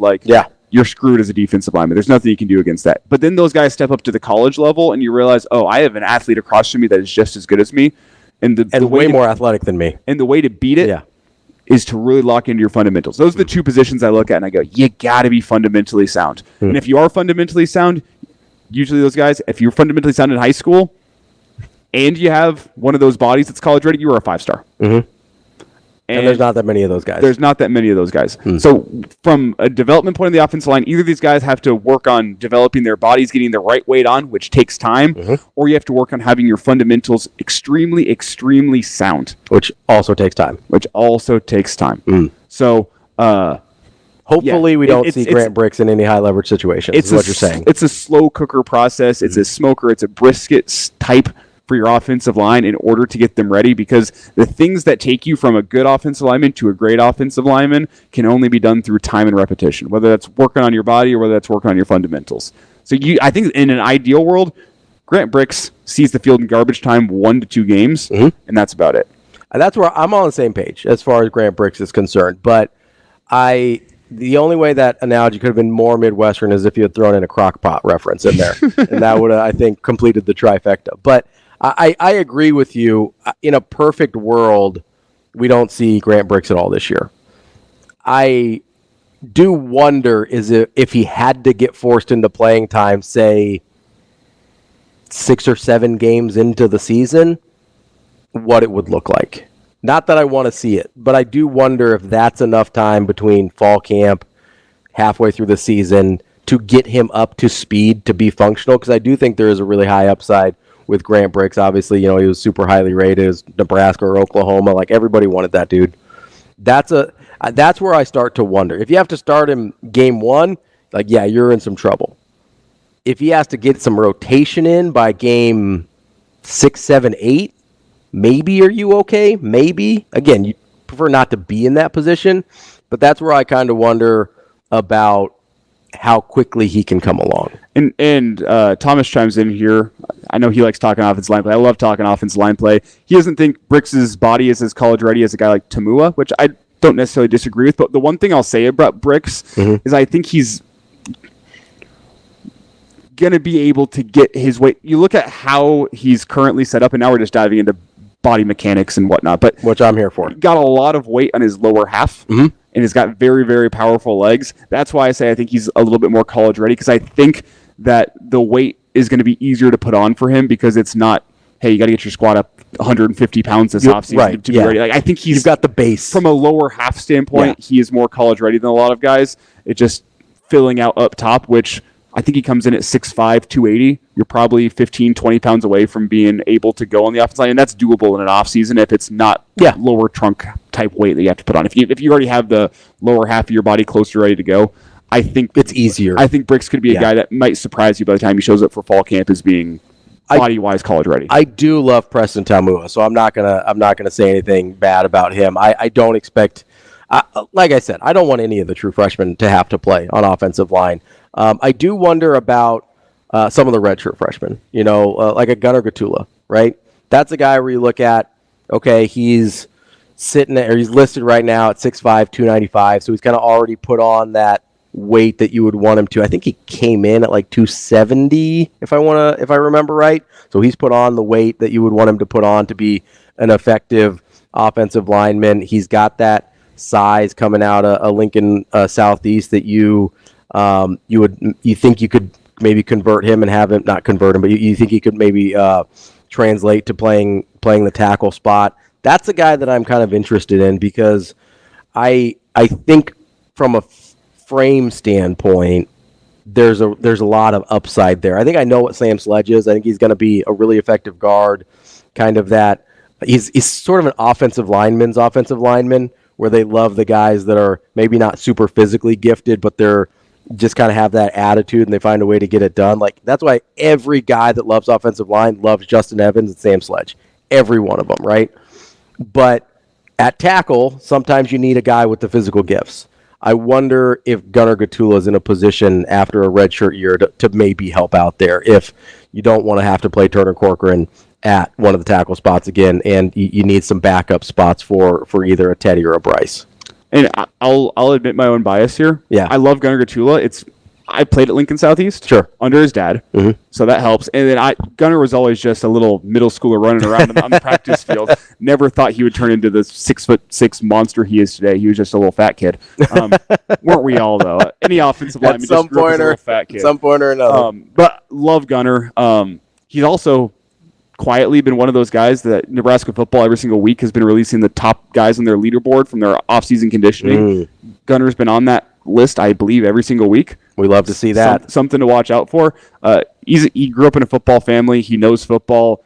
No stranger to hard work. I mean, Gerald Foster was a guy that he looked up to as a kid. He's always hanging around with Gerald and turned himself into a pretty good offensive lineman for Nebraska and made a decent pro career out of it as well. I know it was a little more USFL than it was NFL, but that's a guy that he was learning from as a fifth grader. He understands what it means to work. He's got people in his corner that have played high-level football. He comes from a football family. I think Gunnar Gatula is going to be good for Nebraska. Maybe not this year, but somewhere down the road. I really, really like Gunnar and what he can be. Interesting. I've stood up on that soapbox a lot. Hey, I appreciate it. Everybody's got their guy that they stand up for, and we'll see if that's this year or in the future what Gunnar Gatula turns into for Nebraska. But that is more offensive line talk than you'll probably get anywhere else in the state or in the country today. So you're welcome, Nebraska. Coming up next, we will talk to Brian Edwards, our Vegas insider. Get some ideas about Miami, Oregon, and Kansas State. What do their win totals look like? Where is Brian thinking about the win totals for those three teams? That and more coming up next here on Hurrdat Sports Radio. You're listening to Hurrdat Sports Radio, AM 590, ESPN Omaha, ESPN Tri-Cities. Elijah Herbel here with me. I'm Ravi Lulla. We're brought to you by our friends at Lawrenson Gardens, which is a great escape for families during the summer. Explore 100 acres of vibrant gardens, watch model garden trains, hunt for pollinators, and play fun outdoor games during their latest offering, Garden Games. Ready to make memories with your family? Plan your visit at lawrencegardens.org. Joining us now is our dear friend, Brian Edwards, our Vegas insider. What's up, B? Good morning, gentlemen. What's happening? Not too much. All right, so we've got some teams for you that I am very interested in our latest kind of run through of over-unders as we approach for college football season. So let's hop right in. First one I've got for you, B, is Kansas State. This is a team that I like, that I think is going to be good. I think 9.5 might be a little aggressive. How are you feeling about the Wildcats? I think there is some juice on the under for the 9.5. Yeah, I'm seeing minus 144 on the under at FanDuel. Now I probably wrote that in my magazine sometime in the last week or so. Well, I love Avery Johnson. I think this guy is going to be an absolute stud. I believe he's 25-1 to win the Heisman, not against a small flyer on that. Now, if you're thinking of betting over 9.5, now he is a guy that runs a lot and gets in, puts himself in harm's way. They do have Taquan Robertson as a backup who had 10 career starts at UConn if he does get hurt. So you do got a guy that's got a little bit of starting experience, albeit at UConn. But K-State's got an outstanding running back, DJ Giddens, 1,226 yards last year, 10 touchdowns, 5.5 yards per carry. They are not great at wide receiver. I mean, Phil Steele's got their receivers at 67 in his unit rankings. O-line only 61, D-line only 59. Linebackers only 45. Now, I'm not saying Phil Steele's national unit rankings are the end-all, be-all, but they do have an outstanding secondary. They've got an outstanding coach, 8 starters back on defense from a team that went 9-4 and only gave up 21 points per game, so they should be salty on defense. So looking at the schedule, I marked them with 8 wins. I've got them losing at Iowa State in the regular season finale, and I've got 3 swing games. So basically, in my mind, the win total is about, can they go 2-1 in these 3 swing games? At Tulane, which is a game they will be favored, at Colorado, and at West Virginia.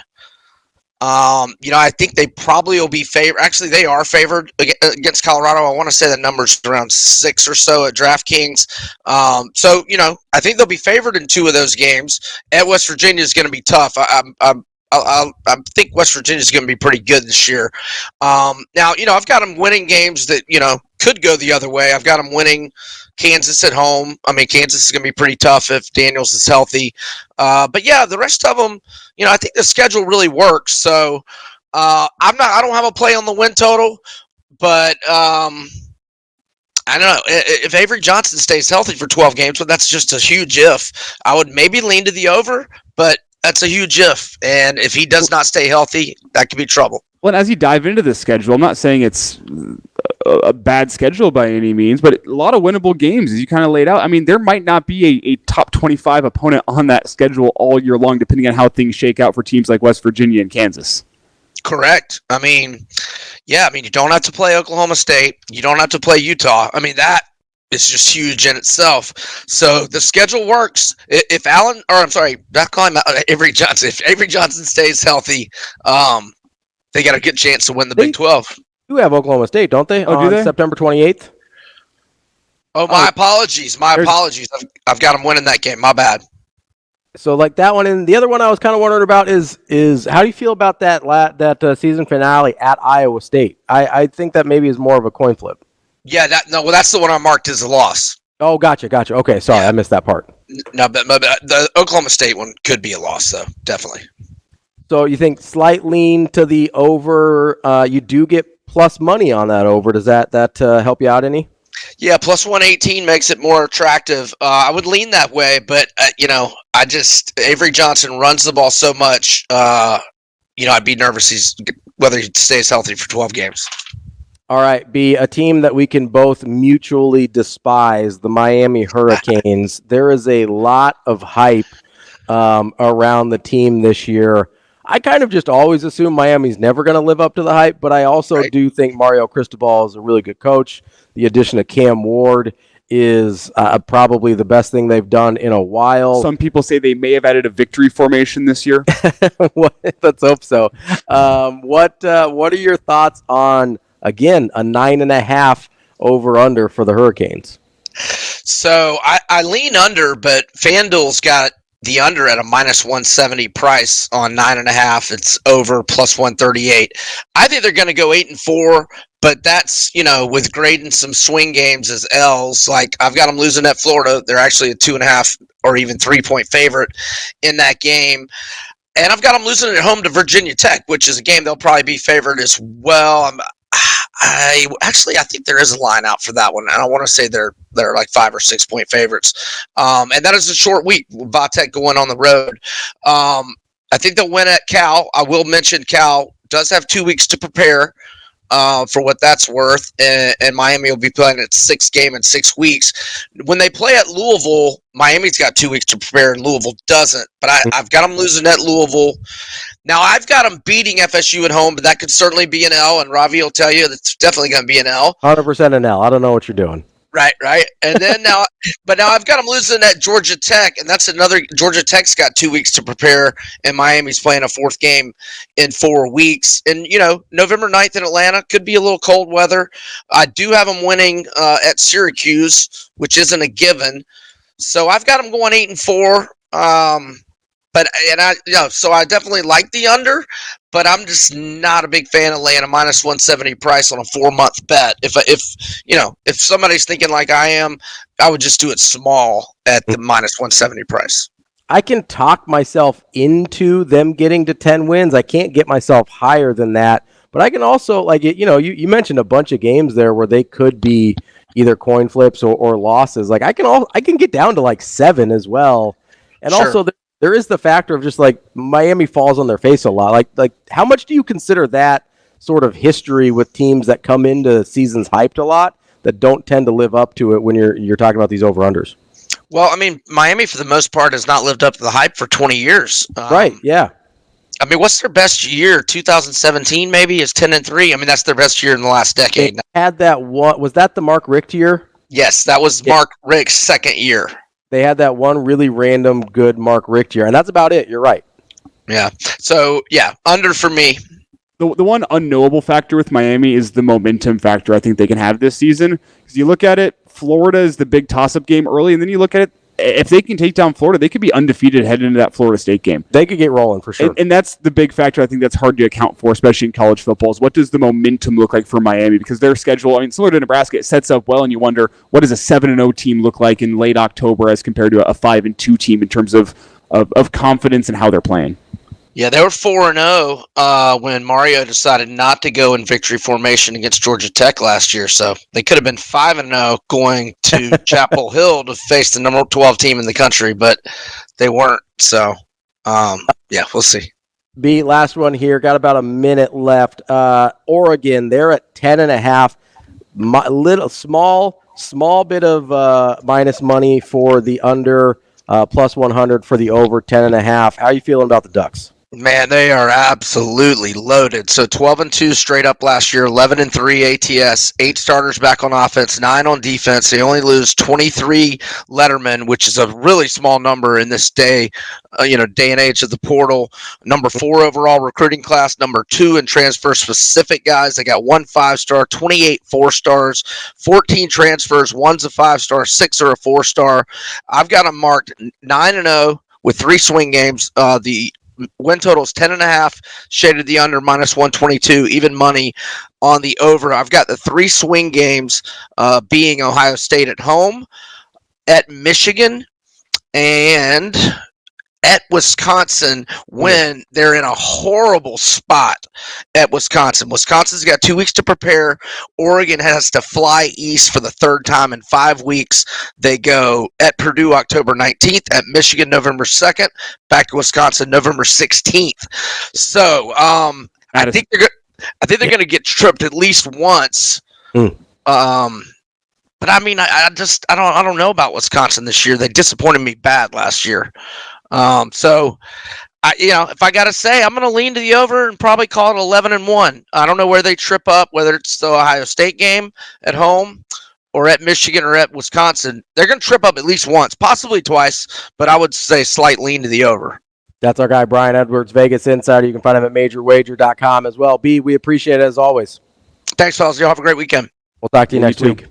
I want to give a quick heads up here. The following hour is pre-recorded. I am not going to try and fool you guys and be like, hey, it's pretend like it's live still. Elijah won't be there. I pre-recorded this yesterday with Michael Bruntz, and then the last couple segments by myself. I've got to head out for a funeral, so got to leave here a little bit early. But want to let you guys know, just so you're aware, if it looks or sounds a little bit different, that's why. But Shano's got us covered, and we'll have that for you when we come back. And that will be the rest of the show here on Hurrdat Sports Radio. Elijah, thank you for filling in this week. We appreciate it. Thanks for having me here. It's been fun. There'll be one more hour of Hurrdat Sports Radio coming up next. Kicking off hour number 3 here on Hurrdat Sports Radio, AM 590, ESPN Omaha, ESPN Tri-Cities, KFOR in Lincoln. We are joined now by Michael Bruntz of Husker 24/7. Bruntz, what's going on, man? Not much. How you guys doing? Oh, we're doing all right here. So I got to ask you before we get into Nebraska stuff. Are you prepared for the inevitable trade of Mason Miller? Like, have you emotionally gotten yourself ready for that? I have. I've been saying for several months now that he's going to make a great Brave or Yankee or Cleveland Guardian, maybe, if they're willing to go that route. Yeah, he's fun, really fun, and you kind of have to just prepare yourself for that. Once somebody gets good with the athletics organization, you just start the clock. Just go ahead and start the egg timer because the trade's coming, and the returns for it are probably going to be absolute crap. So just get ready. I don't think I've asked you this before. Do you have like an all-time favorite A? Ricky's probably up there. Okay. Okay. He's got to be near the top. Recently, let's go 21st century. Anybody in the 21st century? Grant Balfour was always kind of fun. Okay. I appreciated the Balfour rage. Trying to think who else. Do you have any like peak Moneyball guys that you were a big fan of? Well, you gotta like Chavez. I mean, that was his era. Yep. Even though people forget that, he was probably up there. I always had a soft spot. This isn't peak Moneyball, but Mark Ellis was always a favorite A of mine. Okay. And then Eric Sogard had his little flash with the nerd glasses, which I can definitely appreciate. So that's getting in the weeds, but that's probably among my list. You want to get in the weeds a little bit here. I had a really random affinity for Jack Cust. Yep. There was a type that they had for a while that was yes. like all or nothing first baseman DHs who were probably going to eventually get dealt to Seattle, which I think is what happened to Jack Cust. So yes, and Brian Healy was the same way. And yeah, you know who was actually the most fun now that I think about it? Who? Sorry, this is exactly what your listeners want to hear is talking about old Oakland A's. 100%. Early Jonas Cespedes. Oh, yeah. Was really fun. Yeah. I have not gotten up off my couch nearly as fast as I did. You still see the throw highlight, but the one where he threw from the left field fence. Yep. In Anaheim to get the guy at home plate. I saw that live. I was like, it was like the most unbelievable thing I'd ever seen. I had like 50 games of the Yoenis Cespedes experience as a Red Sox fan in like 2014, I think. So I remember the excitement of the Yoenis Cespedes. Like that was some electrifying stuff there. I can't disagree. I think this is what people are listening for. They want to know who the most fun Oakland A's of all time are. That's what I'm here for. We're just killing time until media day starts. That's all we're doing. He had I know he was kind of a late ad in terms of coming over from Cuba and stuff, but he had a very kind of abbreviated career. He did. He was. It was. I don't know what happened, but like, because he ended up at the Mets, and then I guess he just kind of disappeared into the ether, right? Like that. I think that happens with Mets guys a lot. You get this giant paycheck, but we're going to need you to leave baseball really quickly and quietly, please.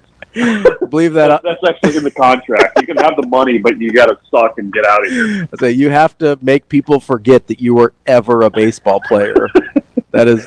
You officially become that guy. I think that's what happened. Johan Santana will pour one out for him as well. No, he went 31 homers as a 30-year-old, and then was out of the league like 2 years later. He was 8th place in MVP and an All-Star, and then literally disappeared off the planet. That might be in the contract. It really might be. He was probably like 35, if we're being honest. Like, yeah, might have been 35.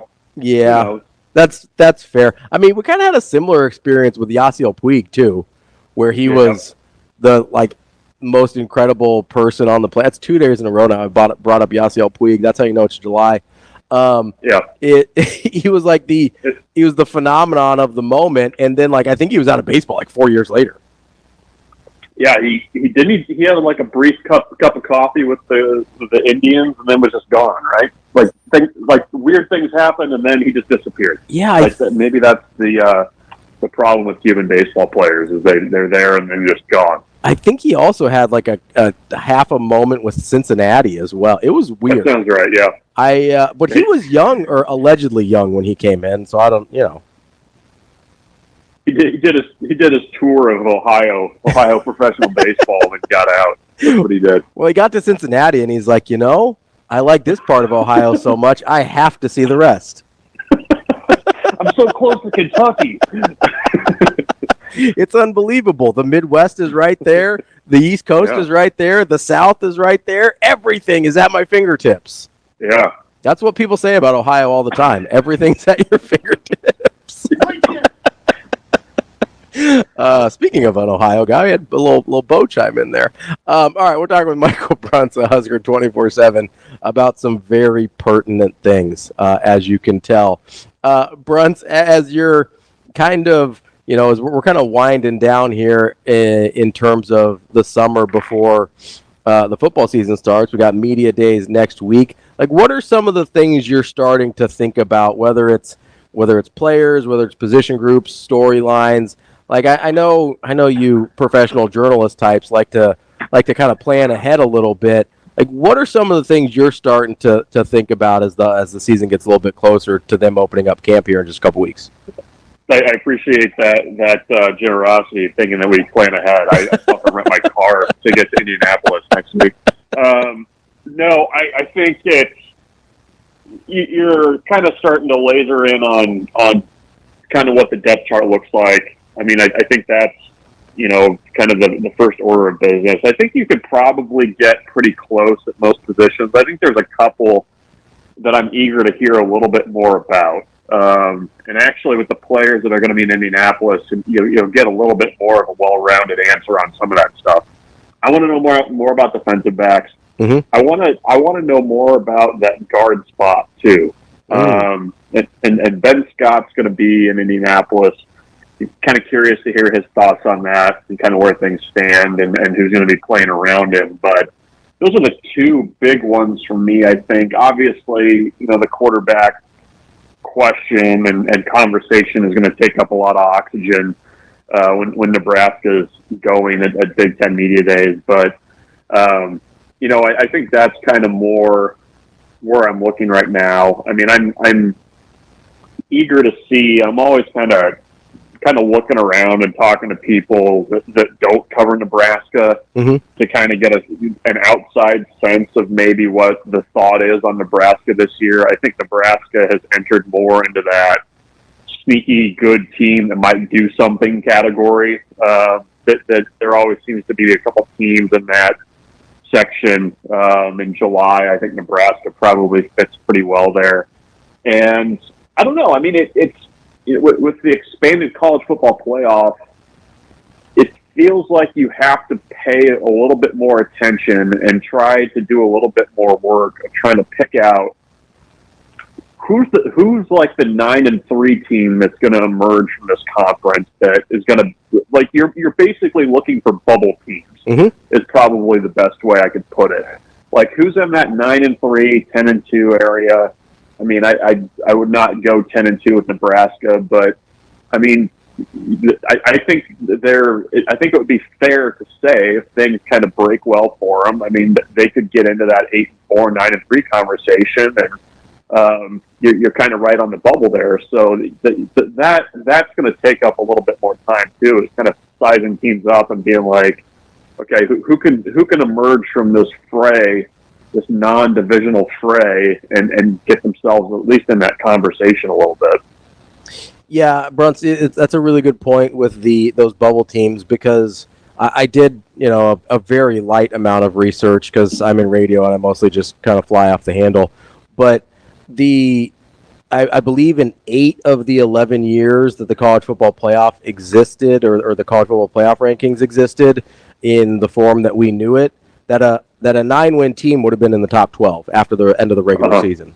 So that's going to happen more often than not, and if we're being totally honest with ourselves, that's going to be a team from the SEC or the Big Ten, right? Like, it's just always going to be one of those teams. So I think you're right. Like, I've said 8-4 for Nebraska pretty much, I mean, for a while now for this season. I think you can make an argument for 9-3 pretty easily. I probably wouldn't go much further than that, but like, you're going to be in a position, especially if we think the front of half of the season goes the way we think it can. You're going to be in those conversations throughout the back half of the season. Yeah, I mean, you're if it goes in the front half of the season, like at least it should on paper, or people perceive it to be going. I mean, November is going to be kind of prove it time for Nebraska, and I don't know why, but last night I went back and rewatched a couple of those games from November. I watched Nebraska and Maryland, and I watched Nebraska and Iowa. And I mean, it's hard to, it was hard to rewatch, first of all, but also just kind of giving you a sense of, it gives you a sense of how close Nebraska was at the time of, like, should have won at least 2 of those games. And, those are the games that you're going to have to win to go from, a 7-5 team to a 9-3 team, and to really give yourself some momentum.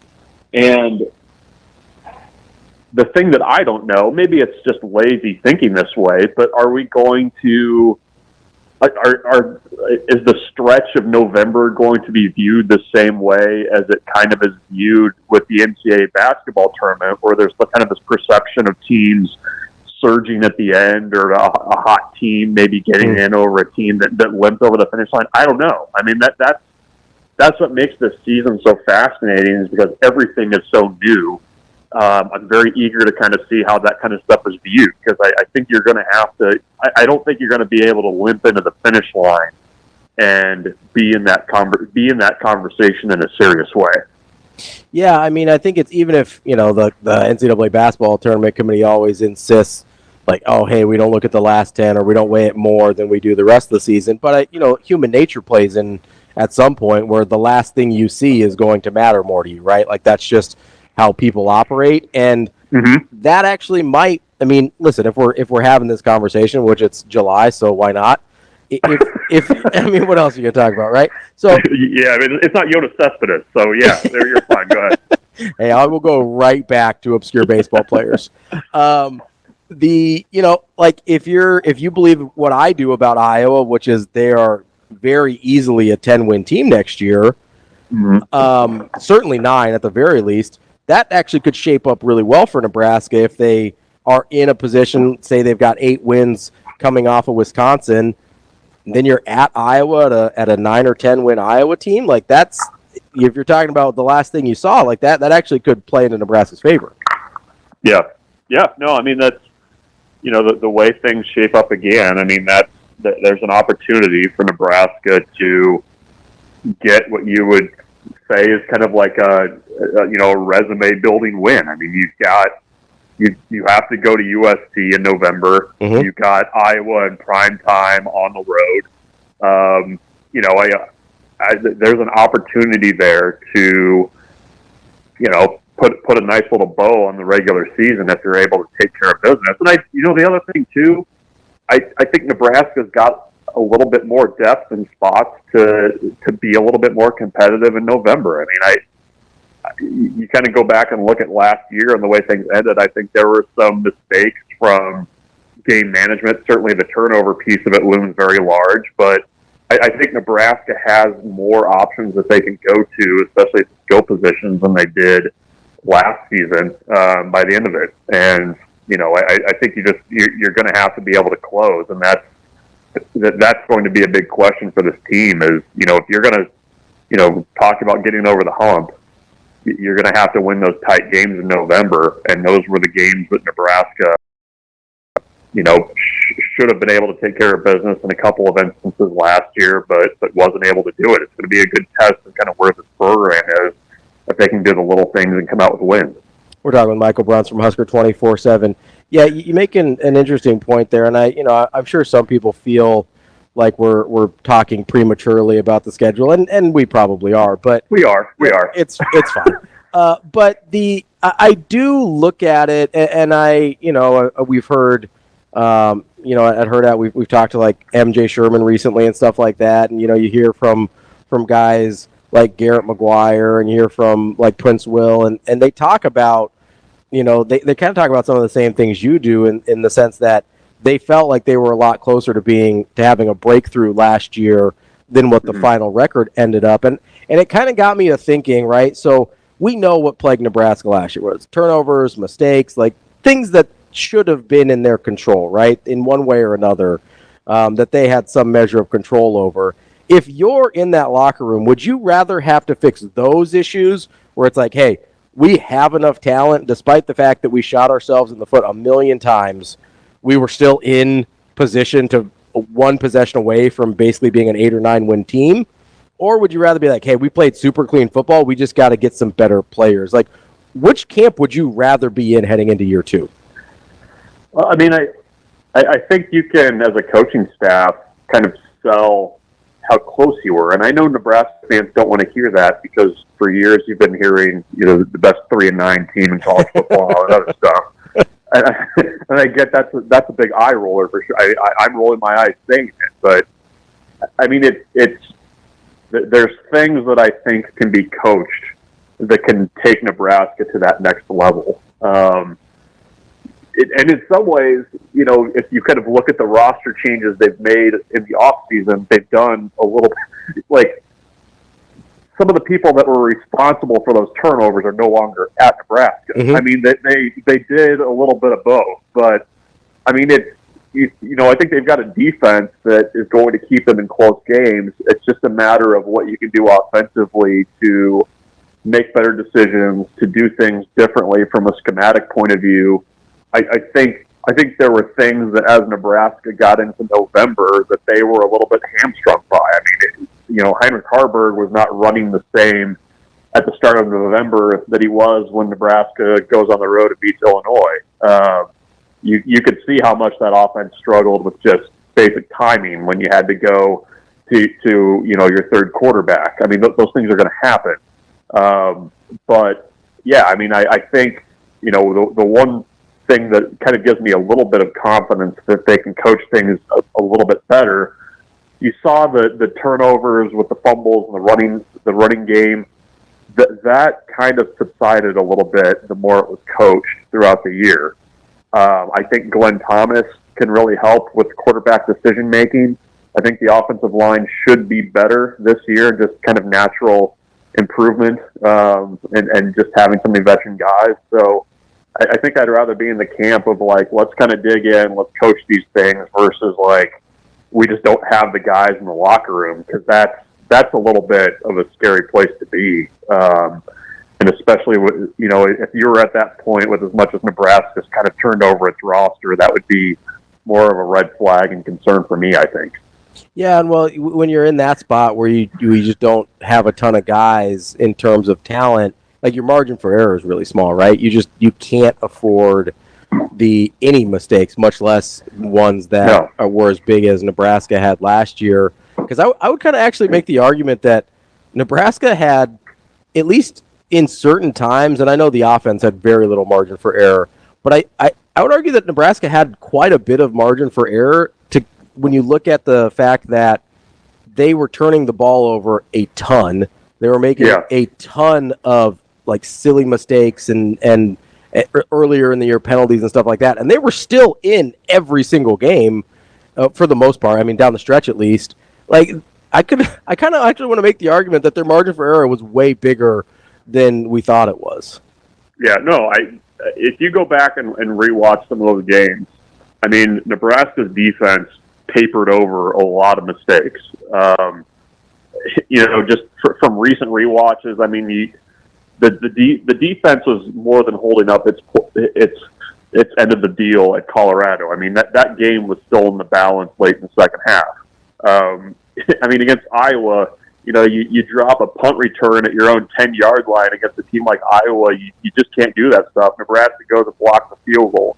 They blocked one later in the game as well, and just made those plays that kept giving the offense chances, but the offense was not, kind of in a place to do much with it. So, I mean, that's why I think there's, if you're potentially starting the true freshman quarterback this year, I still think Nebraska's defense is going to be able to buy the offense a little bit of time to kind of find its footing. What you don't want to see is, the volume of turnovers last year where, the defense was pretty much doing everything it possibly could to keep them in games.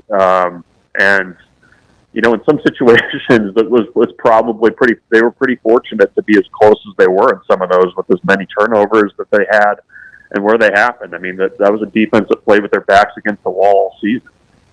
Yeah, and that's a good point. You just wonder how much better that defense can be without having to constantly play in quick change situations and things like that, where they found themselves so much last year. Bruntz, appreciate the time as always. We will talk to you again next week, and go rent your car, man. Figure it out.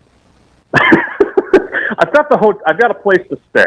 I just got to get across the country, so I'll be okay. I'll figure it out. It's only across the Midwest. We're not even going halfway across the country. Come on, it's fine.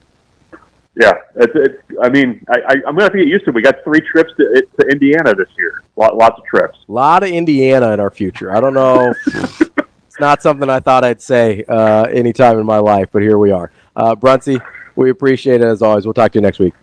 Sounds good. Thanks. That's Michael Bruntz from Husker 24/7. Good stuff there from Bruntz as always, and look forward to seeing him in Indianapolis. DB and I will be out there next week with a couple other of our friends from the Hurrdat crew as well, bringing you some Big Ten Media Days coverage. Let's go, baby. That's right. Let's go, baby. Man, I hate that TikToker so much. Okay. I love DB, but I hate the TikTokers that he follows for his recipes. But coming up next, there was something we got into there, or that Bruntz and I got into there, that I wanted to expand on a little bit. It's something I've been thinking a lot about. It's that margin of error and what that means for Nebraska and kind of how that looks sometimes in other sports. I was talking with Anna yesterday about it in baseball and how you can be going through the right processes and the results not really get what you want. And I think that all kind of bakes into what we were talking about there with Bruntz. So coming up, I want to get into that. I find that margin of error conversation really interesting just because I think I don't always think it is what it appears on the surface. I'll explain more when we get back. You're listening to Hurrdat Sports Radio, AM 590, ESPN Omaha, ESPN Tri-Cities, and our friends in Lincoln, KFOR. Welcome back to Hurrdat Sports Radio, AM 590, ESPN Omaha, ESPN Tri-Cities, KFOR in Lincoln. I'm Ravi Lulla. DB will be back with me next week.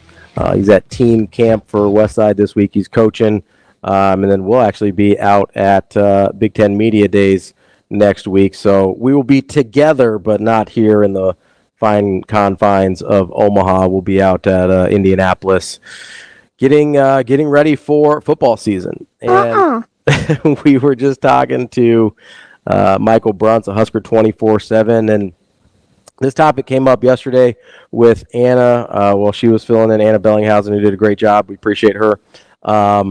And it's this idea of margin of error, and it's something DB and I talked about a couple weeks ago, kind of in reference to this stat that I had found about Roger Federer, who, regardless of how you feel, one of the 3 best tennis players of all time.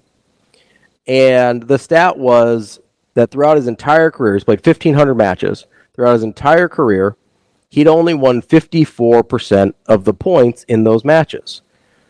Now, that translated to him winning 82% of those matches, but just 54% of those points. And this, I was obsessed when I heard this stat. I was trying to figure out what these numbers meant, right? Because that seems like a crazy small margin of error. And so DB asked me about a couple other guys that I didn't have off the top of my head, but I went back and looked it up. Novak Djokovic is almost in the exact same spot. 83% of his matches he's won. He's only won 54% of his points also. Rafael Nadal, again, right at 82, 83% of his matches won. Only has won 54% of his points. Now, here's where it gets really interesting to me. Is those are likely, whoever you ask, the 3 best tennis players of all time. And they've only won 54% of their career points. If you go to a guy who I love, in Andy Roddick, still won 74% of his matches. That's a good number, but we're getting a significant drop there. He won 53% of his points throughout his career. There's a 1% difference between the 3 greatest tennis players of all time and a guy that is essentially a historical footnote. He's a one-time major winner. Again, a guy I loved watching him play. But there's a 1% difference from being one of the 3 best tennis players of all time and being a guy that will, like I said, is a historical footnote in the game of tennis. That, to me, is absolutely crazy on the surface, right? And then if you want to take it even a little bit further back, take a guy like Francis Tiafoe, who is just a guy. He's a talented tennis player. He makes a nice living doing this, but he's just a guy. Has won 50% of his points throughout his career, and that translates to 51.5% of his matches that he's won. So the difference between being one of the 3 best tennis players of all time and being just a dude is 4%. And you're probably asking, okay, why am I talking about all these tennis numbers and whatever? It's because I don't think it's isolated to tennis. I think it is in essentially every sport that the margin of error is so much smaller between the good and the bad teams than we realize it is. Now, college football, it's a little bigger between, Georgia and Georgia Southern, for instance, just because you're dealing with totally different types of rosters.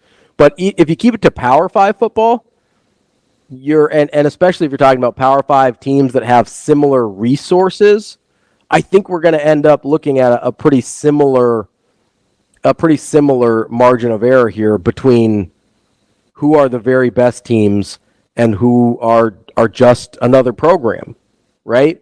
And so I wonder, is it really a 4% difference between, say, Michigan and Nebraska, for instance? That's a beautiful question. It is a beautiful question, Coach. I'm glad I thought of it. No, because on the surface, you're like, okay, no, Michigan's obviously more than 4% better than Nebraska, but are they? When you break, because I think you have to get really down into the details, because that's what it is when you're talking about points in tennis, right? That's every single point of every single game, of every single set, of every single match, right? So in 1,500 matches that Roger Federer plays, you've got 3 sets in most of those, more in a lot of them. and you've got at least 12, you have to have at least 6 games, and it's often upwards of 12 games in every single set. And then you've got a minimum of 5 points in every game. What's up, Shane? How much in tennis does it come down to being able to strike last? So I don't know if it's about being able to strike last, but you bring up an important point. It's about being able to strike at the right time. That's the difference here. That's the difference? Is the 4% that Roger Federer is better than Francis Tiafoe isn't it's always, it seems to always be at the most crucial times. If you ever watch, if you're watching Wimbledon like I was last week, if you're watching the French Open like we were last month, if you're watching Roger Federer or Andy Roddick back in the day, like there was and I brought this up last week, I think, or a couple weeks ago, there was a Wimbledon final between Roger Federer and Andy Roddick, and there was no difference between those two guys on that day. At the time, before it was broken the next year between Federer and Nadal, it was the longest championship tiebreak in the 5th set in the history of Wimbledon. There was no discernible difference between those two guys on that day, except for Roger Federer won the points that he had to win. And that's the difference, is in those high leverage situations, Roger Federer was 4% better than Andy Roddick, or 1% better than Andy Roddick. He's 4% better than Francis Tiafoe. Like, in the moments that matter most, and that's what we're talking about with Nebraska, right?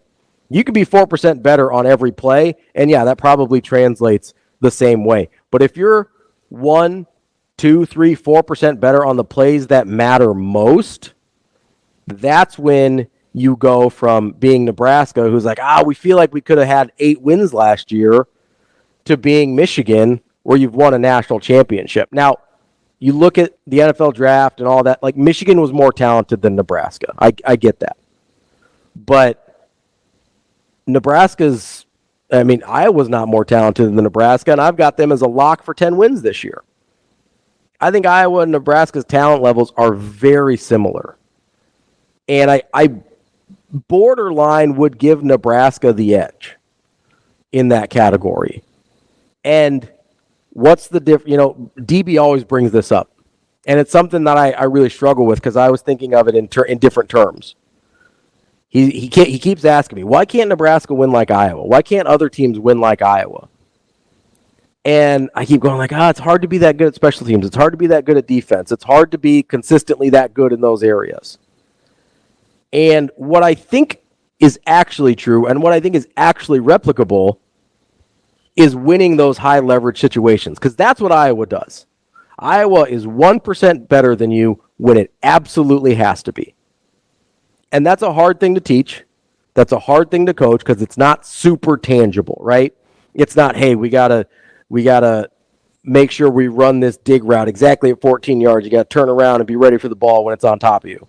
Yeah, right. It's a little bit more intangible than some of the things that we like to talk about with football. But if you can be 1% better in the highest leverage moments of games, that's how you go from being 5-7 like Nebraska was last year to what I think they're going to be this year, which is 8-4. And if they are better at winning those high leverage moments, then they're going to be able to maximize the level of talent on this roster. And we're 5-7. We got to practice. And it's right. You got to practice winning those high leverage situations, Coach. Because that's and he's always talking about the 1%, getting 1% better. He is. He's talking about, and he gets so specific with these things, right? He's like, hey, we were at like 38% on third down conversions last year. We need to be at 42%. Or we got off the field in, 37% of situations on third downs defensively. We need that in the low 30s. We need that about 32, 33%. He's talking about the exact same thing I am here. Is you got to find a way to be that 1 to 4% better in the areas that matter most. You want to talk about high leverage situations in football? We're talking about third down, like Coach Rule's talking about. We're talking about red zone, the way Coach Rule's talking about. We're talking about like getting field position when it matters, the way Iowa does.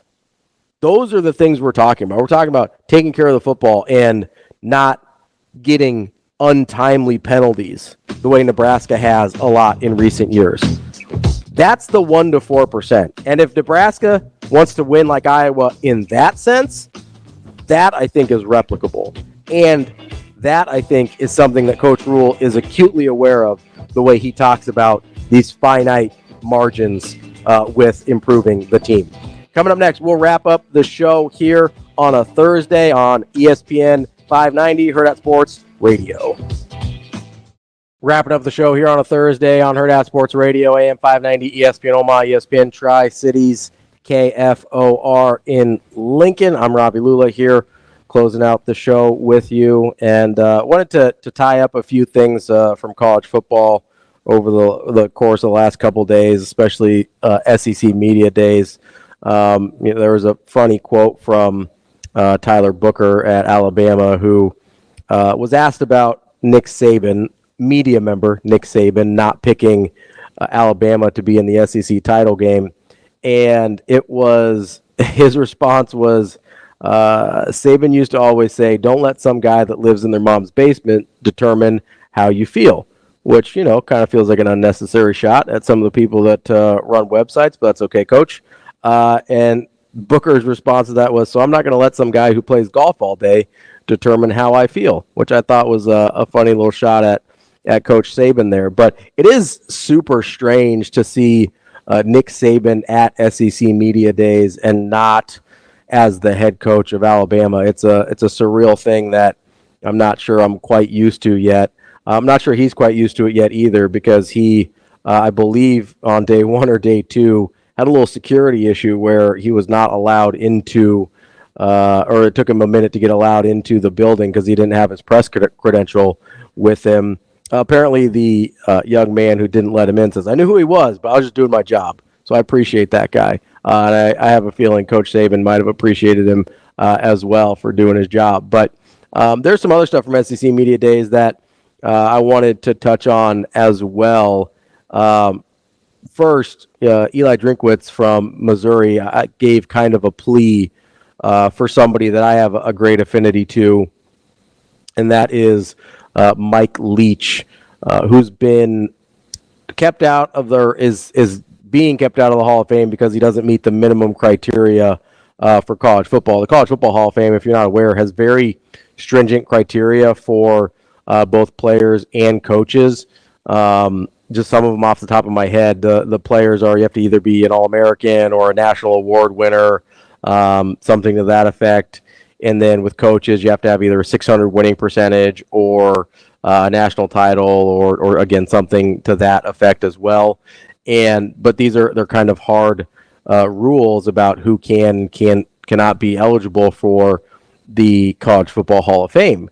And the argument for Mike Leach is he is, I think, literally one win away from having a 600 winning percentage that would make him eligible for the College Football Hall of Fame. And obviously he passed away before he was able to get that one win, which, maybe he would or wouldn't have finished above 600. That's not really the point. The point is these stringent rules about who is and who isn't eligible for the College Football Hall of Fame don't allow any wiggle room for people like Mike Leach that, A, took over horrendous programs at Texas Tech and Washington State especially, and a really challenging program in Mississippi State as well. I think it's a lot harder job than people realize. But I mean, Texas Tech and Washington State, when Mike Leach took over, were two of the worst programs in the country, and he turned them into winners. So obviously that affects his winning percentage. But also, they don't really allow for what I believe every professional Hall of Fame has, which is contributions to the game. The contributions that Mike Leach made to college football are enormous, whether it is the style of offense, whether it's just the personality, which I think is one of the things that we love about college football, whether you are a big Mike Leach fan or not. I think one of the things that I love about college football, at least, is the personality of a lot, just kind of the character, and I mean that in sort of every sense of the word, right? The NFL can be a little bit dry and sterile feeling at times, in the sense that everybody is a lot more buttoned up, and they don't give you a lot. You don't get a ton of insight into who they are as people. That's one of the things why I think Matt Rule is such a better fit in college than he is in the NFL, not just because of his coaching style and because of, I think, the way he wants to develop young men and the culture setting and all that kind of stuff, but also like he's got a lot of personality, and it's not really common to allow that to show in the NFL. That's why guys like Dan Campbell stick out so aggressively, is because they do show a little bit of personality, and people lose their minds about it for the good and for the bad, especially when you haven't won anything yet. It's a lot harder to have the leeway to show your personality as a professional football coach when you haven't done any winning yet. Whereas in college, that's kind of part of the territory. You have a lot of guys that have a lot of personality and that are interesting characters, and none more so than Mike Leach was. But even if you just want to focus on the football stuff, he kind of found a way to hack the system in a way and be able to bring up these programs without, for the most part, the only time that he recruited really well was toward the end of his tenure at Texas Tech. Otherwise, he was doing this with a lot of guys that were overlooked and undervalued, and he was using a system that emphasized those strengths.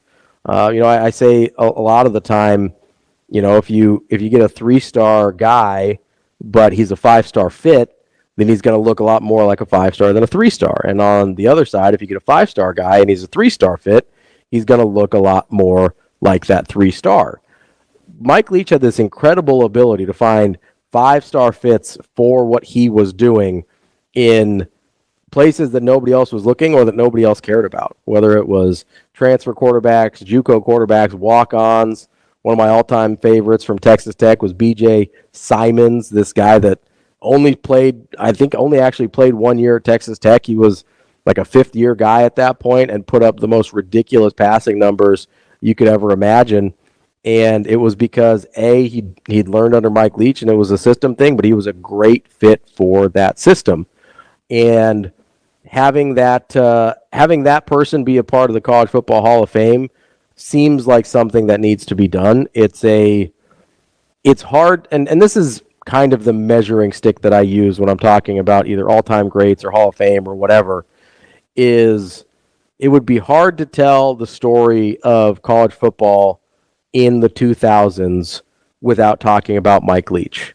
He was a hugely important part of what a lot of college football became, whether it was with the run and shoot offenses, the air raids, and a lot of those principles that have filtered into even non-air raid and run and shoot offenses. The principles from his schemes have infiltrated every level and every system of football that there is, and that deserves to be acknowledged.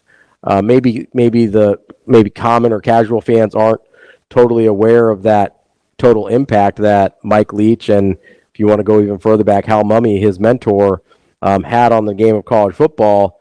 Like, that's something that needs to be acknowledged. And so I hope at some point the College Football Hall of Fame comes to its senses and allows for some exceptions when there's been outstanding contributions to the game of college football, because that's certainly the category that Mike Leach falls under, and he's pretty darn close in getting the hard qualifications as well. So appreciate guys like Eli Drinkwitz, and he's certainly not the only one that has gone to bat for Mike Leach since his passing, as far as being a worthy inclusion in the College Football Hall of Fame. One of the other interesting things that I saw from the SEC media days, and this was actually on opening day, so it's been a couple days now. We just haven't had a chance to get to it on the show yet.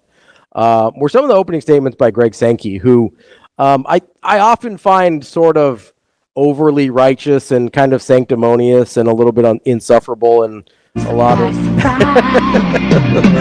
surprise, surprise! Thanks, Shano. In the way that he kind of talks about the SEC and how much it just means more. But he did talk about something in his kind of opening statement on, I think it was Tuesday, that resonated with me a little bit, and And so I wanted to acknowledge that. And this is what he said. He goes, when you attend one of those games on Saturday, you see Democrats and Republicans, you see liberals and conservatives, you see those who work in white-collar setting and those who work in blue-collar setting. You see young and old, families and individuals, people of every religious background, every demographic range in this nation. And this is not about politics. It's actually about what we do on Saturdays, that comfortable point of conversation at those family gatherings. These are remarks about the ability of people to come together even when there are differences.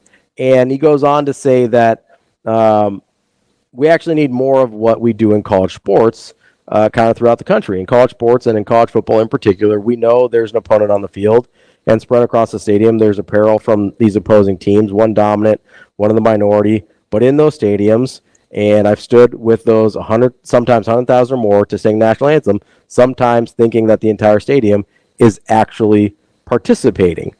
And he just kind of goes on to talk about the unifying power of college sports and college football in particular. And I actually agree with Greg Sankey here, because this is one of the things that makes me care about sports the way that I do, is I think it reveals truths about the world we live in to an extent that maybe we wouldn't realize them other ways. And I think it reveals something greater that we can strive to and hope for in our lives outside of just sports. And I think that's what Greg Sankey's talking about here, is there's a side of us as people and as a country and as individuals that comes out when we have something to rally around and to unify us and to something bigger than ourselves to root for. And a lot of times that is sports, whether it's college football, whether it's whatever your favorite team is. A lot of times that thing ends up being sports, and that's one of the reasons it's so important. So in that sense, talking about football and college football and sports in general, in that sense, it really does mean more. But that's not an SEC thing. That's a sports thing. It really does mean more than just a game. It really does mean more than just what happens out on the field, because it can be, I think, a force to change for larger good. And hopefully we see that this fall as college football kicks off once again. That's the show for today. I appreciate you hanging out with me and Elijah. This is Hurrdat Sports Radio, AM 590, ESPN Omaha, ESPN Tri-Cities, and KFOR in Lincoln.